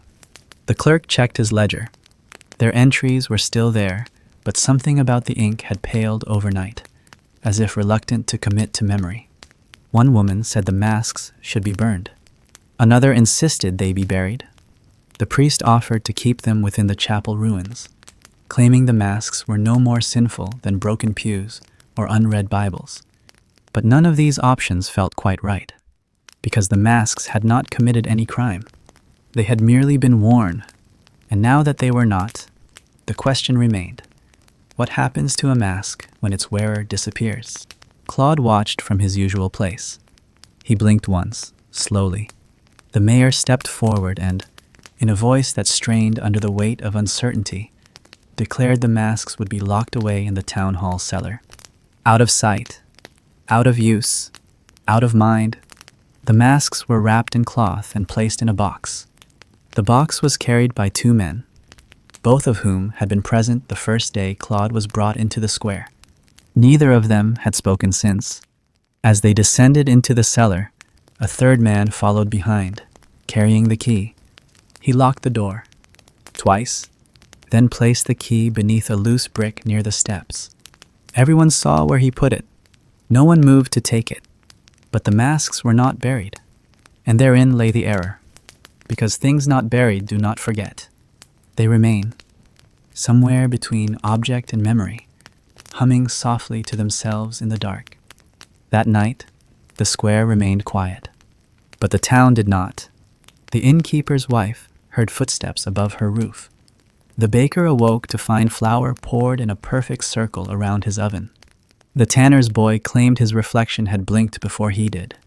No one mentioned the masks. No one returned to the cellar. Claude slept without turning, and Goosequill, who had tried to record the day's proceedings, found that each time he attempted to describe the scene, the abandonment of the masks, the mayor's decision, the child's laughter, his ink smudged, or the paper tore, or the candle went out, eventually he stopped trying. Instead, he wrote a single line, repeated across a page until the quill began to scratch through parchment. A mask is not a face. A mask is not a face. In the morning, someone noticed the bell had turned. Not moved. Turned. Its mouth now faced the town hall. No one admitted to touching it. No one admitted to seeing it happen. But there it was, watching. And if this feels like a story you've only half heard before, maybe that's enough. They found it just before dawn, still standing, barely, but hollowed from within. The barn on the north end of the village. The one with the ivy wrapped so tightly around its beams that the walls seemed to breathe in summer. The one no one had used since the harvest festival 2 years past. When a wheel of cheese split in half like a bad omen, and the fiddler broke 3 strings in one song. It wasn't used often, but it was loved. Or at least respected. Some buildings, like some people, are easier to respect in silence than in use. It hadn't burned. Not in the way barns usually burn. There was no plume of smoke, no orange glow, no frantic bucket lines or soot-faced panic. There had been no cry in the night, no dogs barking, no bell ringing in alarm. And yet, when the farmer arrived, drawn by instinct or by dread, depending on which version of his story he was telling, the inside was charred black. The hay was ash. The beams were cracked. The air smelled not of fire, but of ruin. And the strangest thing of all, not one ember remained. It was as if the barn had remembered burning in a previous life and simply reenacted the damage. The villagers gathered slowly. They didn't speak at first. Some covered their mouths. Others made the sign of the cross. A few turned away as if facing it too long might pull something out of them. It wasn't the loss of the structure that stunned them. It wasn't even the absurdity of its fireless destruction. It was the fact that they had expected this. Not the barn, specifically, but something. The mayor arrived late. His sash was gone entirely now, his coat unbuttoned, his eyes bloodshot not from drink, but from something more corrosive uncertainty. He walked through the gathered crowd, stopped at the threshold of the barn, and stared inside. He did not step in. Neither did anyone else, except the pig, Claude. He arrived minutes later, without escort, not led, not herded. He came down the path like a guest late to a meal he hadn't been invited to but was expected to attend. He passed the villagers without pause, without acknowledgement, without threat. He moved with the same deliberate calm he always had, but now it looked different. He stepped into the barn. Only then did people speak, softly, brokenly. Why did it go in there? Should someone stop it? Is this part of the trial? The mayor lifted a hand not to command, but to quiet. And they waited. Claude stayed inside for nearly 20 minutes. No sound came from within. No movement. No light. Just stillness. And then, without drama, without flourish, the pig returned, stepped through the ruined doorway, past the cracked threshold, and back into the path between rows of townspeople who parted like mist before him. Only then did someone enter the barn. It was the blacksmith's apprentice, a boy too new to fear and too curious to remain still. He crossed the doorway, coughed once at the lingering air, and disappeared inside. He emerged 5 minutes later, pale, sweating, eyes wide. He held something, a bell rope, frayed, singed, unattached to any bell, just there. He handed it to Goose Quill, who did not take it. So the boy laid it on the ground. No one spoke. Not of the rope. Not of Claude. Not of the barn. Instead, the conversation twisted, turned back toward old things, past stories. Someone recalled the house that vanished in the storm of '08. Not collapsed, vanished, leaving only a doormat and a single boot. Someone else remembered the lamb born without a mouth, who hummed hymns in its sleep. Someone mentioned the road that, in certain fogs, led not to the market but back to your own doorstep, even if you never turned around. These stories had always lived on the edges, But now they crept inward, because now they made more sense than the trial. Now they felt like part of it. The priest said nothing. He walked into the barn, traced a cross in the ash, and walked out again without cleaning his hand. The mayor finally turned to Goosequill. "Do we record this?" The clerk shook his head. Not out of refusal, but because he already had, in a different ledger, in a different ink, in a line he had written days ago before knowing why. The building that remembers fire need not burn again. That evening, they met in the square not for testimony, not for verdict, but because that is what people do when fear becomes communal. They stood in clusters, shared bread, shared rumors. Some cried, but not from sadness, from confusion. Claude did not appear, and his absence felt deliberate. The mayor spoke, but his voice was smaller than the wind. He proposed an end, not a verdict, not a hanging, not even a dismissal. Just an end, that the trial be considered, concluded, without resolution. That the pig be released, that the masks remain buried, that the rope be returned to the earth, and that the town begin, however feebly, to forget. There was no vote, only nods, or silence. The next morning, the barn collapsed. Not dramatically, just quietly, all at once, like a sigh too long held. It folded in on itself like a letter never read, and when they cleared the rubble, they found the bell. The original bell, the one lost in the flood of 21. Not a replica. The bell, and inside it straw, just straw. And if your thoughts are already elsewhere, let them keep going. It was the midwife who saw it first, not because she was looking for anything, but because she had long since learned that the strangest truths in a village never ask to be found. They arrive uninvited, pull up a chair, and wait for you to notice them. She'd risen before dawn, as she always did, and made her way to the pen behind the miller's house, where one of the sows had gone into labor sometime in the night. Nothing about the scene struck her as unusual at first. There was blood, of course, muck, the exhausted heaving of an animal who had done this many times before and would do it again without thanks or complaint. There were 11 piglets in total. 10 looked like piglets ought to look blind and wriggling, wet and innocent, their pink skin mottled with straw and afterbirth. The 11th did not. It had the same ears, the same snout, the same little hooves, but its eyes. They were not a piglet's eyes. They were too open, too still, too knowing. They didn't blink. They didn't squint. They simply stared, as if already used to the burden of observation. The midwife didn't cry out. She didn't speak. She didn't run. She simply picked the creature up and turned it gently in her hands. It did not squeal. It did not wriggle.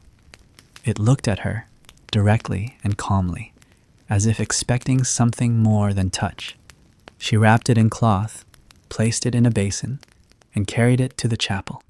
She didn't tell anyone until noon. By then, the square had already begun to whisper. Because news like this doesn't spread by word, it spreads by atmosphere. People just know. They feel it behind the ribs, like a pressure change, like the way animals go silent before an earthquake. When the villagers gathered quietly, in pairs, at first, then in clusters, the piglet was placed at the foot of the bell, not the new one, the old one, the one found beneath the collapsed barn. It had been propped upright like a relic, though no one could say who had lifted it. It was too heavy for any one man, but there were no marks in the soil, just the bell, sitting clean, polished by rain, waiting. The piglet did not cry. It sat in its cloth as if seated on a throne it had no intention of vacating. Claude was nowhere to be seen. The mayor did not speak, nor the priest, nor the clerk, because now the trial was not just paused. It had moved somewhere else, into the past, perhaps, into the lineage of things left unfinished. Some believed it was reincarnation. Others said prophecy. A few thought curse. But most simply accepted the new truth: the story was not over. It had only shifted form. That evening, the piglet disappeared. The cloth remained, still warm. The basin was untouched. But the creature itself was gone. There were no tracks. No mess. Just absence. And a note, not written in ink, but scratched into the side of the basin in rough, slanted lettering. He returns when the rope forgets. The rope, which had been locked in the cellar with the masks, was found unraveled the next day. Not missing, just undone. Each knot loosened, each coil laid out straight, as if the rope had stretched itself in its sleep and remembered what it was before being braided. The townspeople grew quiet again.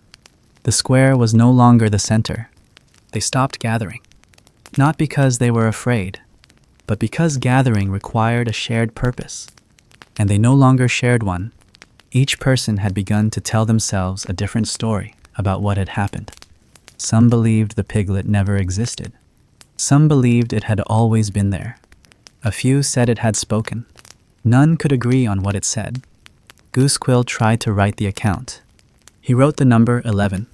He crossed it out. He wrote 10. He crossed that out too. In the end, he left the page blank. He began the next line with, "There are stories that arrive with eyes already open."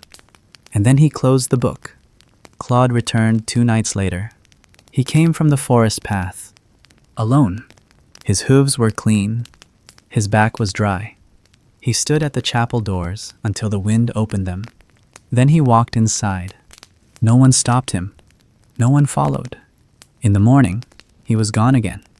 But the candles in the chapel, all 37 of them, had been lit. No one had a match. The priest hadn't entered the chapel in a week. The air smelled of straw and wax and something older. That evening, the baker's daughter found a bundle on her doorstep. It was the cloth, the one that had wrapped the piglet.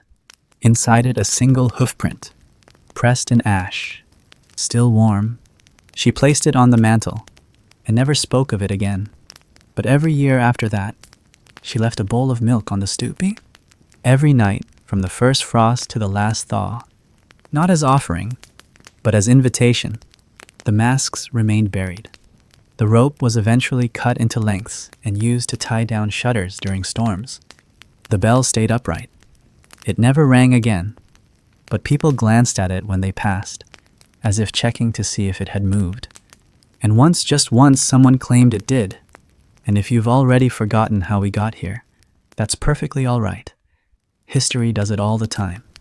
Maps were never particularly important in the village, not because no one traveled, but because those who did never got far, and those who didn't were already sure of every path worth knowing. The town, after all, was small, no more than a scatter of homes, 2 wells, a market square, 3 crooked lanes pretending to be roads, and the forest edge which marked the boundary of stories better left untold. What maps existed were drawn more out of tradition than utility, curled scrolls with water-stained corners kept in dusty drawers, or stitched into the back of a priest's ledger, or inked onto the underside of a merchant's serving tray. But one morning, without warning, the maps were gone. Not misplaced, not stolen, erased. The merchant found his tray blank, as if scrubbed with milk and memory. The schoolhouse globe, a painted pumpkin in all but shape, was now a smear of soft beige. No lines, no rivers, no borders. And the clerk's official map, the one he kept beneath glass on the town hall wall, with its hand-lettered annotations and tiny flags for disputed hedgerows, had transformed overnight into a single, colorless sheet. The glass remained, but the frame had split, as if unable to hold something that no longer wished to be seen. It wasn't noticed all at once. These things never are. But slowly, like the way snow covers roofs during the night, the awareness crept in, and it started to change how people walked. They no longer used names for places. They said, the path by the leaning tree, or the corner where Marta used to sell eggs. They navigated by memory and texture and smell. The road that once had a sign now had a broomstick in the ground, tied with a blue ribbon. The bridge that crossed the creek was still there, but both ends seemed further apart than they used to be. In the field, the long, low field where children once chased goats in spring felt steeper, narrower, as if the ground itself had shifted during a sigh no one heard. No one mentioned the trial anymore. Not directly, but they glanced at Claude differently. He was no longer just the pig. He was the orientation. Where he stood defined the center. Where he faced defined the forward. When he moved, if he moved, paths were redrawn. And that, perhaps, is how the map was truly lost. It wasn't that someone erased it. It was that the town had begun mapping itself by something that refused to stay still. One day, a boy tried to draw a new map. Not a child, exactly nearing manhood in age, but still soft in the eyes, still curious in the fingers. He gathered stones from the creek, each a different shape. He painted them red for homes, green for trees, white for the wells, black for the places people no longer walked. He laid them out on the chapel steps, and for a moment, it looked right. Balanced. Understandable. Then Claude walked past. Just once. The boy didn't notice the pig's gaze. But when he turned back to the map, the stones had moved. Just slightly. A red stone was now touching a black one. A green stone had rolled away. The boy tried again, and again, 3 times. By dusk, he gave up. He scattered the stones into the fountain and went home barefoot. That night, the wind blew from a direction no one could name. The priest awoke with mud on his pillow. The baker found salt in his flour. The bell stayed silent, but the rope at its base curled into the shape of an arrow. It pointed nowhere, or everywhere. In the following days, landmarks vanished. Not physically, they simply stopped meaning what they used to mean. The old tree behind the tannery lost its bend. The weather vane on the butcher's roof spun without wind. A door that once opened to a pantry now revealed a broom closet, though no one had moved the hinges. Someone painted an X on the chapel wall. No one confessed to it, and no one dared scrub it off. The mayor, growing more irrelevant by the hour, attempted to redraw the town's boundaries. He hired 2 men from the outer valley strongbacks, dull eyes to walk the perimeter with rope and stakes. They set off at dawn. They returned before midday, with no rope and fewer stakes. One of them had a feather tucked behind his ear. He didn't speak. The other said only, "Goes further than we thought." No one asked what he meant. The priest began referring to locations by smell. "The bread place," he said once. "You know, the one that smells like warm memory." People understood. More or less, Goosequill stopped keeping records. Instead, he began composing poems. Not about the town, about the paths. He titled them things like "The Bend Where Thought Breaks," and "Between Fence and Fog," and "Where the Bell's Shadow Ends." They weren't good poems, but they were the only maps left. One was pinned to the chapel door. Another was tied to the mayor's gate. A third was left beneath Claude's hooves. It disappeared within minutes. The next day, a new path had formed near the well. No one had dug it, but the grass had stepped aside. People began to use it without remark, and the original road cobbled. Familiar began to grow weeds, as if forgetting how to be followed. Eventually, the town stopped trying to fix the map. They accepted that the place no longer wanted to be known in lines, only in echoes, in gestures, in where Claude happened to be. And when outsiders arrived rare, nervous, always on foot, they asked for directions. The townspeople smiled kindly. They pointed toward the square. They said, "Follow the silence." And if they reached Claude, They were never lost. Not exactly, just changed. And if you're still listening, odd, but not unwelcome. You are not certain when the dreams began. You only know that at first they arrived like damp thoughts pressed into sleep, shapeless, foggy, easy to shrug off with the morning light. But in time, they grew more insistent, more structured. You began to wake with their residue behind your eyelids, a sensation not unlike ash clinging to the roof of your mouth. And though no two dreams were exactly the same, they all shared one truth. The pig was there. Claude. Always Claude, but not the Claude of daylight, the quiet figure by the bell or the silent witness to the trial. No, the Claude in your dreams was different. Larger sometimes, standing upright, or cloaked in robes too fine for even a mayor to afford. Sometimes he wore a crown, sometimes a noose, sometimes only shadows, like a statue turned backward to the moon. And in the dream, he always spoke, not with words, with presence. He would look at you, and you would understand something final, something forgotten, something you were never supposed to remember in the first place. And you would wake with your hands curled into fists, and your heart beating as though you had just been forgiven for a sin you didn't commit. You were not alone. The town began to speak of it, cautiously, in snatches of conversation between chores, between shutters opening and closing, between spoons clinking in chipped bowls. I dreamt he was sitting in the old bell. I saw him climbing the steeple, step by step, though it's been missing half its stairs for years. He offered me something. I think it was a key, or an answer, or a question disguised as bread. The priest admitted it too. He had seen Claude walking across the altar in a dream, not disrupting, not desecrating, simply walking, slowly, with the weight of ceremony and the silence of understanding. I believe, he said once, that he was giving mass to us, about us.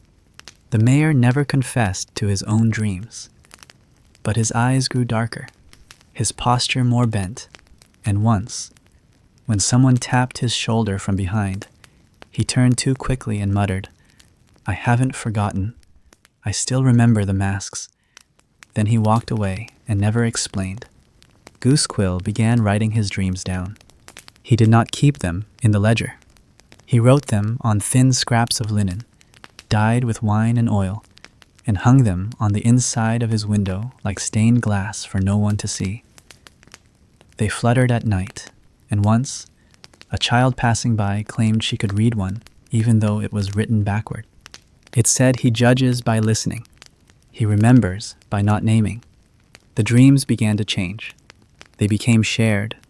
Two villagers might wake with the same image, a staircase made of spoons, a corridor lined with piglets bowing their heads, a well that echoed not water, but breathing. And in all of them, Claude watched, never moving, never speaking, just watching, and yet they understood him, or believed they did. Some started to leave gifts outside their doors again, not for Claude, for the dreams, as if paying a tax to sleep. Sprigs of thyme, buttons, ashes in tiny jars. One woman left her own name, written on a torn page from her wedding book. She claimed she no longer needed it, that it had grown heavy. The bell rang once more that week. On its own, midnight. No wind. No one moved to stop it. They listened. Claude did not appear that day. Instead, a piglet with one white eye and one black one wandered into the square and sat by the fountain. It was gone by morning. No one spoke of it, but someone left a bowl of wine where it had been. The children began to play a game. They called it the bell keeper. One would wear a crown made of straw and mud. Another would be the pig, on all fours. The others would chant, "If the bell rings once, you bow. If the bell rings twice, you run. If the bell rings 3 times." The rhyme ended differently each time. Some said, "You follow him." Some said, "You forget your name." Some whispered, "You become the bell." No adult told them to stop, because they had all heard versions of it before. In dreams, the dreams became layered. Some said they woke twice, once from their bed, and again from their own skull. They claimed Claude had followed them back, that they had walked with him to the edge of the forest, and there he had shown them the town from above. Not from the sky, from the bell's perspective, looking down not just on the people, but on the choices they never spoke aloud. One dreamer claimed Claude had asked them a question, not in words, of course. In scent, in weather, in weight. They woke crying, but when asked what the question was, they only shook their head. They did not want to say, or could not. One child refused to sleep. For days, he kept his eyes open with cold cloths and pinches and whispered verses. When he finally collapsed from exhaustion, he slept for 19 hours. When he woke, he said only, he wasn't mad, just waiting. No one knew what that meant, but it felt true. The priest began conducting vigils. Not for prayer, for dreaming. People gathered in the chapel. They slept side by side, heads resting on straw, breathing the same breath, waiting to see if their dreams would merge.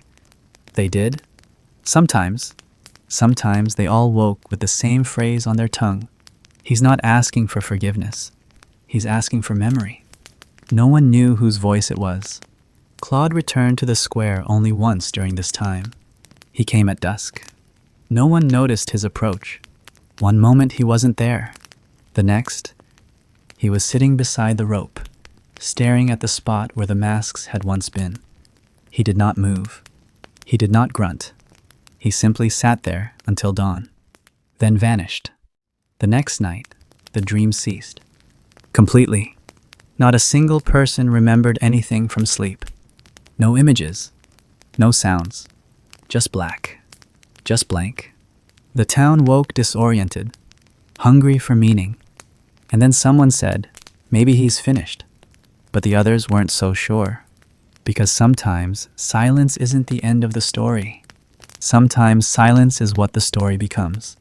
And if the rest of this fades into hum, you won't be alone. The clerk had not been seen for 3 days. Not missing, exactly, just absent. His window remained shuttered. The crooked curtains no longer flapped with their usual irregular rhythm. The door to the schoolhouse creaked open and closed with the shifting wind, unlatched but untouched. On the second day, a passerby claimed to see a shadow on the upper floor, shaped like a man hunched over a desk. But when they knocked, the only reply was a soft thud, like the falling of paper or breath against old wood. Goosequill was not known for sociability. He had never married, had no children, no apprentice to speak of. Most thought of him as a fixture of the village, like the warped gate near the tannery or the stubborn ivy that clawed up the chapel wall. He was there because he had always been there, writing things down, sorting the chaos of days into orderly lines, giving memory a place to rest, until he stopped. The last thing he wrote, before vanishing, was a note pinned to the trial ledger. It wasn't dated. It wasn't even signed. Just 6 words, scrawled in a hand unlike his usual style, as if his wrist had tried to speak instead of his mind. He knows the things I erased. The ledger was closed after that. The mayor opened it once, read the final entry, closed it again, locked it in a chest beneath the town hall floor. But the keys rusted that very night. The locksmith said he'd never seen metal decay so fast. So the chest was buried. Not far, just enough to feel hidden. Goosequill, for his part, remained silent. Until one afternoon, without fanfare or witness, he emerged from the schoolhouse, barefoot and blinking, as though light had grown foreign to him. His beard had grown wild. Ink clung to the creases of his palms like old sin. He did not speak. did not wave, did not even seem to notice the children gathered near the well, who watched him in stunned stillness. He walked to the edge of the square, sat by the stone basin once used for barley washing, and dipped his fingers into the dust. And he began to draw, not with purpose, not with haste, but with reverence. He traced spirals first, then symbols, then letters, but not letters in any known alphabet. Shapes that hinted at meaning, yet denied understanding. People gathered quietly. They did not interrupt. Even the priest came, bareheaded, his hands clasped not in prayer, but in helplessness. When Goosequill finished, he stood, wiped his hands on the hem of his robe, and looked around, and spoke. For the first and only time in a week, I can't write what isn't allowed to be remembered. No one replied. He walked to the chapel, entered, and stayed, not as a recluse, not as a prisoner, but as something else, a witness, perhaps, or a warning. Some say he speaks in dreams now, that if you fall asleep near the fountain, you'll see his hands moving in dust, spelling words your waking mind will never decode. Others say he carved a message into the back wall of the chapel, but when someone went to check, the wall had no writing, just a smudge of ink and the faint scent of rosemary and ash. The town learned to live without its records. At first, it was difficult. They didn't know when to plant, or when to trade, or who owed what to whom. But slowly, they adjusted. They began to use stories instead of ledgers. Give me a dozen eggs, someone might say, and I'll tell you the tale of the woman who heard the bell cry. Deals were made. Memory shifted. History became barter. And Claude stopped moving. He settled near the old bell once more. Not beneath it, beside it. A companion now, not a defendant. And though he made no sound, people began to speak to him. Whispers. Confessions. Idle chatter. Some said he understood. Others said he didn't need to, that his presence alone was enough to draw truth out like splinters from old skin. The clerk, from the chapel window, watched. Sometimes he nodded. Sometimes he cried. But he never wrote again. His quills dried up. His ink curdled. And his desk became an altar. Not of worship, but of refusal. Because some stories are too complete to finish, and some names too true to speak. He once tried to write Claude's name again. Not in the ledger, on the wall, with soot and finger, but halfway through the second letter, the soot turned red. He stopped, wiped it away, and whispered, not mine to hold. He spent his days sweeping the chapel now, and humming tunes no one taught him. People said they felt lighter after hearing it, though none could remember the melody after. The children sometimes peeked through the windows. They said he had started carving something into the floorboards. A spiral, then another, now dozens, all leading inward. Not to the center of the room, to the space Claude once stood. They asked what it meant. He smiled and said, it's where the silence gathers. No one asked again. The town accepted the clerk's silence, not as loss, but as proof that some truths are too large for ink, too alive for record, too soft for paper. And if you find yourself drawing circles in the dirt, you're not the only one. It came from the west, though no weather vane spun that way. A wind soft and slow, not cold but not warm, that rolled into the village as if it had been delayed somewhere on its journey and was trying to make up for lost time. It did not howl or rustle or whisper through cracks the way ordinary winds do. It simply moved, not above the rooftops, not through the trees, but along the ground, dragging through doorways and skimming beneath beds, carrying with it the scent of something long forgotten, not rot, not sweetness, but something raw and animal and strange. The villagers noticed first in their sleep.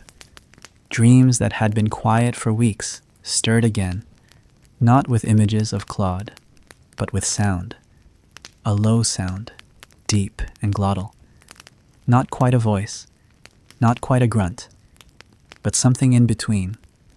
It slid through sleep like a spoon through porridge, slow and thick, coating the insides of their skulls with a question they couldn't frame. In the morning, no one spoke of it. At first, because how does one admit to dreaming of a noise? How does one explain waking up with the echo of something that never asked to be heard? But then the cobbler said it, just loud enough for the boy beside him to overhear. Did anyone else hear it? And the boy nodded. Not immediately, but slowly, as if he'd been waiting for someone else to speak first. It wasn't words, the boy said, but I knew what it meant. And with that, the silence shattered. Everyone began to speak at once. Not in panic, not in fear, but in relief. Because the grunt had come to all of them. In dreams, in sleep, in that space between the bell and the breath. And what frightened them wasn't the sound. It was the fact that it was the same, exactly the same, for everyone. The same tone, the same pitch, the same intention. Some said it was a warning, others a welcome. One child, small and red-cheeked, with a voice too high for her age, claimed it was laughter. He laughed. She said, at us, not mean, just because we were so sure. The mayor called a meeting in the square, not to debate, but to confess. He admitted to hearing it too, but not in his sleep. He heard it at his desk, while staring at a candle that had long since gone out. He'd been writing, trying, at least, to send a letter to a neighboring village asking for a scholar, or a priest, or someone to explain the trial and its afterbirth. And then the sound came, low, round, impossible. It did not come from behind him, or outside, or above. It came from beneath his ribs. He dropped the pen, and the words vanished from the page. Only the stain remained. He did not send the letter. The priest stepped forward. He said he too had heard it, in his sleep, and upon waking, he went straight to the chapel and opened every window. I thought the wind wanted in, he said, but it was already here. Claude, for his part, had moved. Not far, just a few feet to the left, but enough. Enough that the sun now hit his back instead of his side. Enough that the bell's shadow no longer fell across his face. Enough that the rope once coiled beside him now trailed behind him, a limp tail. He did not grunt again, but that did not matter. The wind had done it for him. Goosequill wrote nothing. Instead, he drew pages and pages of the same shape. Not a pig, not a bell, not a rope, but something between all three. A shape that looped back into itself, that spiraled inward and ended in a dot. And inside that dot, he wrote. He did not say follow, he said see. The village changed that week. Paths shifted again. Doors rehinged. The fountain overflowed one morning, though it hadn't been filled. And the field beyond the mill grew wildflowers. No one had planted dozens of them, all facing east. Toward where the wind had come from. Toward where Claude looked when no one else could see. Children began playing a new game. They called it the grunt. One child would hide. Another would grunt.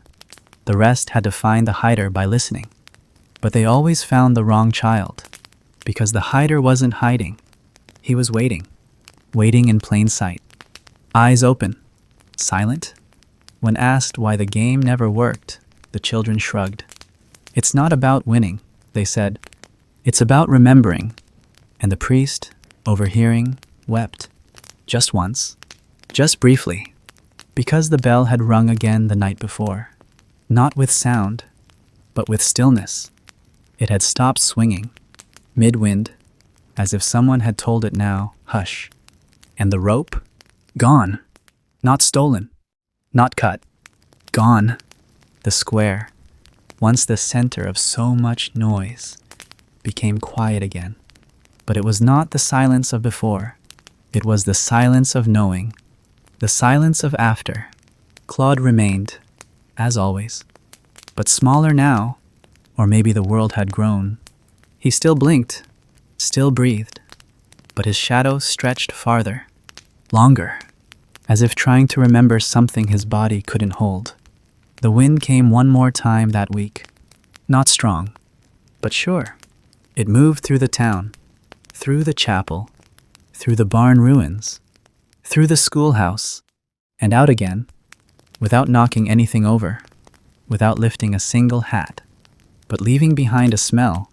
Not smoke, not straw, not even mud. It smelled like pages turned too fast, like names almost remembered, like a voice warming up before a song. The villagers stood in their doorways. They inhaled, they closed their eyes, and the children stopped playing, and the priest laid down his book, and Goosequill, standing by the bell, whispered. It wasn't a grunt, it was a beginning. And if your thoughts are already elsewhere, let them keep going. The pig had been long gone, buried or not, forgotten by official record. Yet the trial never truly ended. It lingered not in the parchment stacks of Goosequill's damp drawer, nor in the minds of those who'd once cheered or wept, but somewhere stranger, somewhere softer, in the rituals that repeated without names, in the habits that kept returning, slightly skewed, in the way a bell was cleaned on Fridays, though no one had rung it in years, in the way a pig-shaped rock near the orchard was bowed to by passing children who claimed they weren't playing anymore. They were being respectful. The square remained, of course, but it no longer belonged to any one event. It was a space untied to names, the kind of place that resists specificity. Even the chalk lines that once marked where Claude had stood during his trial had faded into nothing, but somehow, whenever snow came, the melt pattern always left a faint shape in the same spot, a vague outline that looked, depending on the angle, like a man, or a rope, or an open mouth. The trial, in its loosest definition, had become a season. Not spring, not winter, but something in between.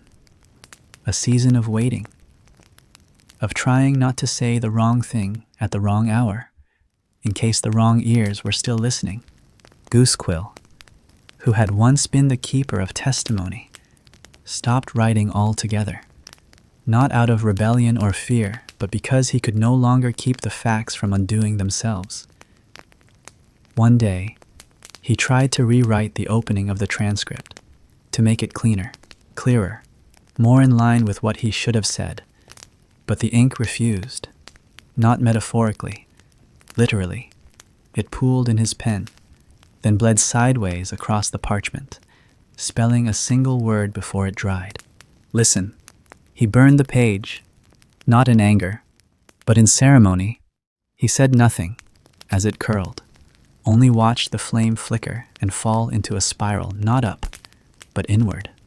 Others noticed things, too. The blacksmith's hammer no longer rang at noon. It paused, mid-air, as though struck by some invisible command, not from weariness, from reverence. The blacksmith didn't question it, just held the pose until the feeling passed. The baker began kneading in silence. The miller stopped singing. The tavern stopped serving pork. No one said why. They just adjusted. Some villagers began to whisper that it had never been a trial at all. Not really. That it had been a test, not of Claude, but of them. That perhaps Claude had never been the defendant. That perhaps the defendant had always been the village. That perhaps they had been asked to explain something they didn't know how to admit they believed. That justice, when aimed at absurdity, reveals more than it corrects. That maybe a grunt was the most honest objection ever voiced. Goosequill began sketching again, though this time the images were different. Not spirals, not pigs, but pathways, labyrinths, loops that folded back on themselves, and always, always one gate at the end, slightly open, as though the drawing itself had just barely managed to escape before being sealed in. He posted one on the chapel door. He titled it Our Sentence. No one removed it, and children began tracing it with their fingers, as if it held directions to a game no one could name, but everyone somehow already knew. The priest began his sermons differently, not with scripture, but with stories. He would step to the front, hands folded, eyes unfocused, and say things like, "Once, we put a mirror on trial, and when it refused to shatter, we punished our own reflections." Or, "Once, a bell asked too many questions. We silenced it, but not the echoes." He would then step down. No lessons, no moral, just presence. It was enough. The school children, when asked about the pig trial in their lessons, would giggle not from mockery, but because they all thought it was still happening. "Hasn't ended," they'd say. "He's just resting." And when asked who he was, they'd look confused. Not frightened, just unsure. Then one day, the bell rang. No one pulled the rope. No one had touched it in months. But it rang once, clear and solitary, and the entire village stopped. Not in terror, but in attention, as if awaiting instruction. But no second ring came, only the sound of breathing, and then a voice not from the bell, nor the sky, nor any person, but from the air itself, so soft it could have been imagined, so clear it could not be. It said, "Begin again," and then silence. Not emptiness, not void, but the kind of silence that hums with potential, the kind that feels like a page waiting for the first word, the kind that ends a story only to start another without moving your feet, without blinking, without knowing exactly where you are anymore. In that moment, the villagers understood, not in a way they could explain, or record, or share with those outside the town, but deeply, internally, wordlessly. The trial had ended, because the sentence had become a rhythm, because the absurd had rooted, because they had all, each in their own way, accepted the story not as fact, not as fiction, but as weather, a thing that passed through, and stayed, and changed them. Some said Claude had left that night, that they saw him walking toward the edge of the field, trailing the last of the mist behind him like a discarded veil. Others said he'd always been walking, just very, very slowly. And some, mostly the children, claimed he was still there, that if you squint, and the sun's just right, you can see him curled up beside the old trough, eyes open, watching, not waiting for justice, but remembering it, because it came, and it didn't look like what they thought it would. It looked like quiet, like rhythm, like a grunt in the dark that meant I was here, and that was enough. And if the rest of this fades into hum, you won't be alone. There are certain sounds that do not belong to time. A door creaking in a house long abandoned. The slow pour of water into a cup no one intends to drink. The soft rustle of hay as if someone is lying down just out of sight. And then there is the grunt, that small, earthy sound, the noise that started this whole thing.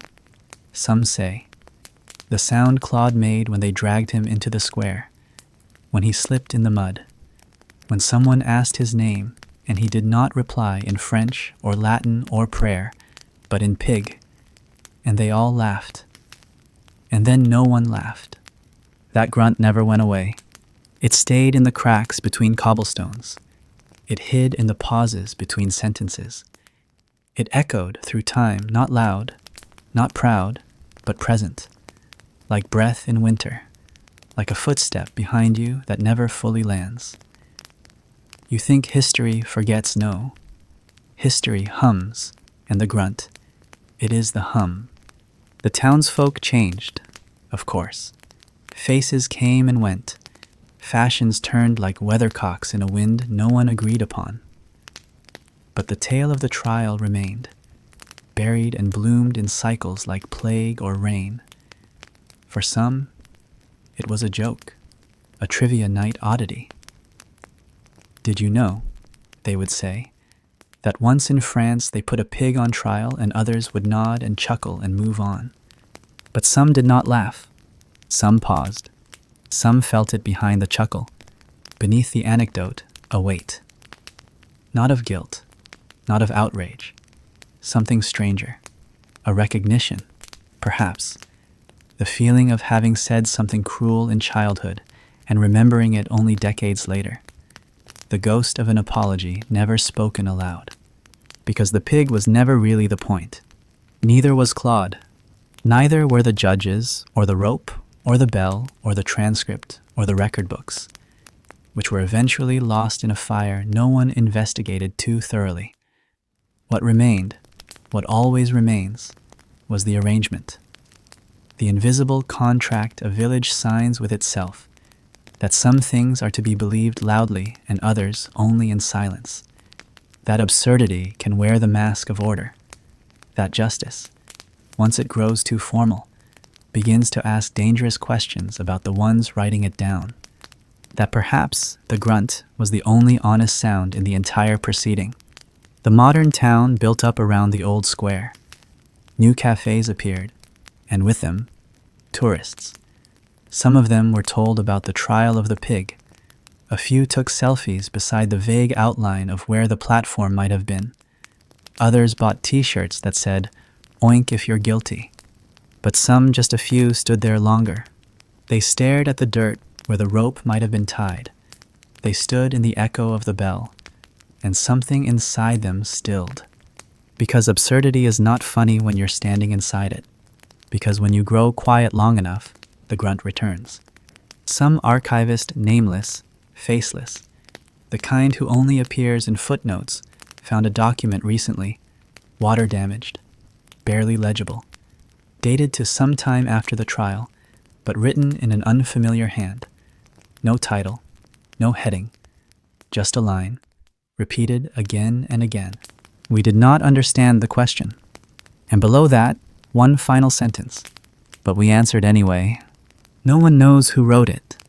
The ink had bled. The signature was a smear. Some say it was Goosequill, trying one last time to confess. Others say it was a child.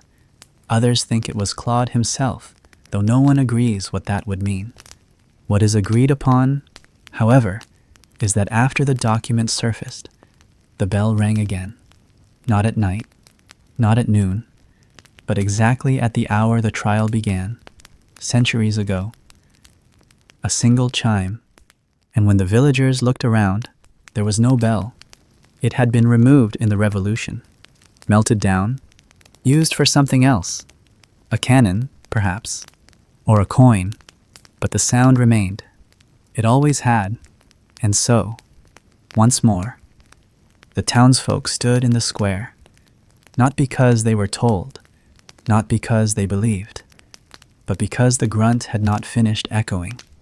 This time, no pig, no rope, no trial, just people, standing, remembering something they never lived through, feeling guilty for something they didn't do, wondering why, and someone, a girl, maybe 8, maybe 10, stepped into the center of the square and sat down.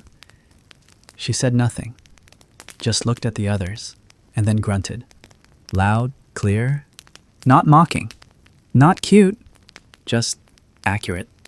And one by one, the people joined her, not in grunting though a few did, nervously but in sitting, in being still, in letting the story catch up, because stories don't end, not ones like this. They curve, they forget themselves, they fold inward and then show up centuries later in a news clipping, in a bedtime story, in a dream you thought you'd forgotten. They dress up in new costumes, they change the setting, but it's always the same silence under the laughter. The same question you don't want to ask because the answer might be, you already know. Historians still argue whether the pig ever existed, whether Claude was real, whether the transcript was doctored, whether it was all performance, a metaphor, a farce. Some scholars insist it was satire. Others claim it was sincere justice. warped by time. A few simply shrug and say, France was strange. But none of them ask the right question. None of them ask why we keep telling this story. Not what it means, why it lingers, why it follows, why, even now, in a world of algorithms and satellites, a story about a pig on trial still lands softly on the back of your neck like a breath you didn't expect. Maybe because it's not really about justice. Maybe it never was.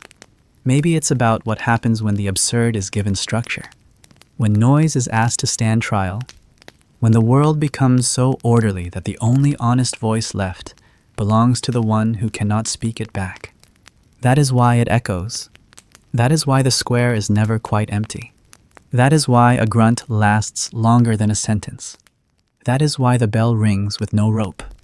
And that is why now, in this moment, you are still here, listening. Not for facts, but for tone.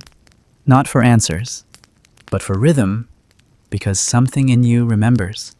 Something old, something wordless, something that feels like waking in the middle of the night with the sound of hooves in your ears and the vague, inexplicable need to say you're sorry for something you do not understand. That's what history is, sometimes. A feeling you can't place. A trial you didn't know you were part of. A sentence that never stopped running. A grunt that never really ended.